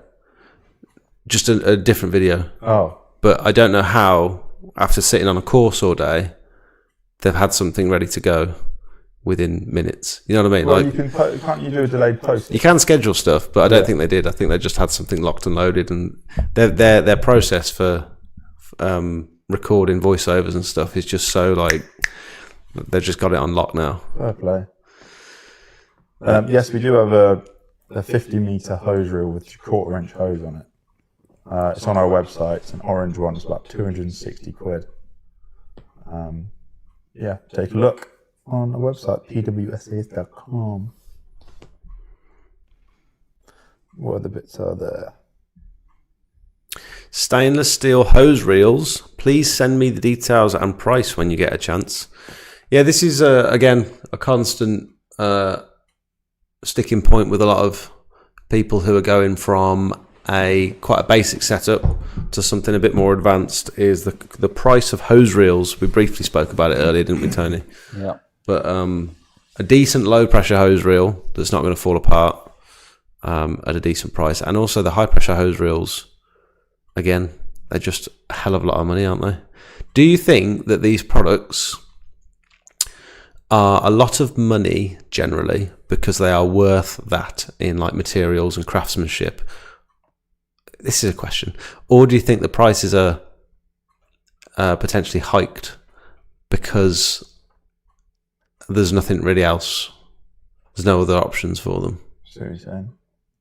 And as the industry as a whole, do you think because the sort of money that people can earn doing this job, do you think the prices are inflated because they know their customers are earning decent money? Like we try and sell the stuff that's quality. I'm not saying you necessarily. I understand that. Yeah. So, but like this is quite that's quality and craftsmanship. And I think that's cheap, that particular. Yeah, he's priced that really well. Yeah. You could have doubled that price, and you probably would have sold the same amount. But he's kept it down to be able to budget for people, which I think is great. I think some people, it varies. Like some people come in and look at that project and go, 200 quid, that's a lot of money for that. But until you've actually used it and had the use out of it and seen how the time saving and the quality of it. Yeah. Or you've tried a 40 quid knockoff version, which has got a lot of plastic and brass on it. Yeah, I don't know why people Weighs are pushing about them. as much as a pen. You can almost tell the weight of things now is the value in it. Yeah. A lot of the time. So I think some things are inflated. Controversial, but vacuums, or not gutter vacuum systems, but vacuum in general. I feel like that's quite a cheap product that's probably inflated because it makes it easier to do the job. People were talking about poles, water-fed poles, carbon fibre stuff in the Discord the other day. Yeah. And they were commenting on how they'll have emails from like Chinese suppliers saying, we can send you this pole with your logo on it and it's going to be 200 quid. And the suppliers have had that same email and they've just branded their poles and then inflated the price by about 300%. Yeah. And it's no different. Look, a lot of the carbon fibre poles and the grades of carbon fibre, as long as they're the same grade and stuff, the actual makeup of the pole, they're probably all made in very similar factories over in China. But you just get a different price because based on whichever sticker's been put on it. Yeah, I'd probably agree with that. Could be the same as gutter vacuums, couldn't it? I suppose. The streamlined ones that we like to use for the high pressure have got a Kevlar base. That makes it safer. Oh, for the anti. So they don't get electrocuted. Yeah. So I think that's a point to mention. Not just for us, but I think it's a safety point of view. So if we're talking about process rather than product, safety is a big thing. I think we've got a lot of products out there, chemicals, high level equipment, working at height, steam, high pressure. These are all really dangerous things in a controlled environment like a factory or something. You'd have to go through so many processes. True. Yet you're stood outside somebody's property and able to spray chemicals everywhere. I do think sometimes work at height when I'm cleaning a roof on a tower, am I allowed to do this? How sketchy is that sometimes? It does feel like it's something that should be a little bit more regulated, or I should have a license to be able to do this or something. It is strange that anyone can do this. Yeah, I think it's great that you don't have to in a way, and because once it starts getting really regulated to an nth degree, and it's harder to get into, then it's going to put people off from starting a business. Yeah. But I feel that needs to be some sort of common sense and safety in there. Yeah. To be thinking about when you're doing all these things. I think things like the little flat surface cleaners for the roofs, I think they're expensive for what they are. For such a... But then it's like the bearings. You don't know what the bearing case is. There's different... True. Like we get the cheap knockoff ones come in, and there's the things like it's cheaper, it's worn out quicker, you can't get the bearings to fix it. Right. So you have to replace it anyway. Okay. Whereas the slightly more expensive one, you can get a bearing replacement kit for it. You can get mainly you can get parts for things is a big thing. Yeah. I suppose the other thing is they get battered, don't they, on roofs? Yeah. And so they break more often because of the environment they're in. Yeah. And yeah, I do see them as a consumable, those flat surface cleaners for roofs. Yeah, they won't last forever. But certain ones you can repair. Yeah. They're also getting a lot of stick up there, like smashing against the tiles, smashing against the floor, drops and things like that. We were doing one recently, me and Rich, from a cherry picker, and it was clonky. It was the first time I've tried one on profiled tiles, and every 15 or 20 seconds it was clonking off of the tile. I was like, we're gonna have to stop. We've got to switch to the turbo nozzle, because I can just feel the 300 quid that I'm gonna have to spend at the end of this job to replace it. Yeah. I think we should start wrapping up, because it's 10 past 10. Oh shit. Jesus. Has anyone got any final thoughts or questions for Tony or Ollie before we wrap up the live stream? I have one of them. It's just same poles. Carbon fibre T24, plus they gave me a discount for the import charge. Didn't pay the import charges, saved me 450 quid on one pole. Yeah, that's insane, isn't it? Yeah, it is. Anything you guys wanted to mention before we shoot off? Thank you for watching. Well, last time we didn't quite dive deep enough. We were kind of going all over the place last time, and you said you wanted to sort of focus in on a certain subject. I think we touched on starting from the beginning as a new starter to the industry. Different levels of equipment, I suppose. I'm glad you showed me that, because that's opened my mind a little bit, that Kranzel machine. I think we've got a few things that we want to have a little test on. Maybe we'll try and document it for everyone. Mm-hmm. We've got the Kranzel through a hot machine, or through a boiler. Cool idea. That'd be quite good. Testing out maybe a Kranzel on some sort of patio. Mm-hmm. So people are looking to start up on their own. I know there are people that do it. So is 10 litres a minute enough to produce decent results? Which I think it is. But it'd be cool to go out and just do it. Do one. And be like, look. Yeah. Yeah. What was the other one? There's another one I was going to try. I was going to try the roof cleaning stuff. Yeah. Ollie, what made you want to get into pressure washing equipment? I suppose, like Darren says, it was a family business, isn't it, first and foremost? Yeah, it's a family business. Thank you for answering for me. It's a family business. So my dad used to work for a national company before. So I kind of grew up around machinery and things like that a little bit. And then once I left school, my dad had taken over here. And I was out on the road repairing steam cleaners and hot pressure washers out on the road predominantly. And that's what I loved. Yeah, fixing machinery out on the road. Then for years I was doing that, and then probably the last 5 years I was probably more in workshop based and office based. So got the knowledge out on the road, how machines work, what people are looking for. And like this showroom wasn't a thing up until recently, was it? You had a smaller showroom over at the other side there, but this is you're doing a lot more different equipment now, aren't you? And we noticed that the exterior cleaning side of things is growing, and needed people in the industry to be able to have local contacts to be able to fix machinery. It's nice to go one place for everything rather than have to shop in 5 different shops just to get what you need. We've got vans on the road. They predominantly focus on the static washes that you see in like forecourts, that kind of thing. Not forecourts that we go to, but or the mobile hot washes that are on smaller wheels, not the mobile hot washes in the back of vans. But they're going out fixing those, and then our workshops probably have more heavily petrol and engine driven machinery now. And then the machines that they can't quite fix on the road. Awesome.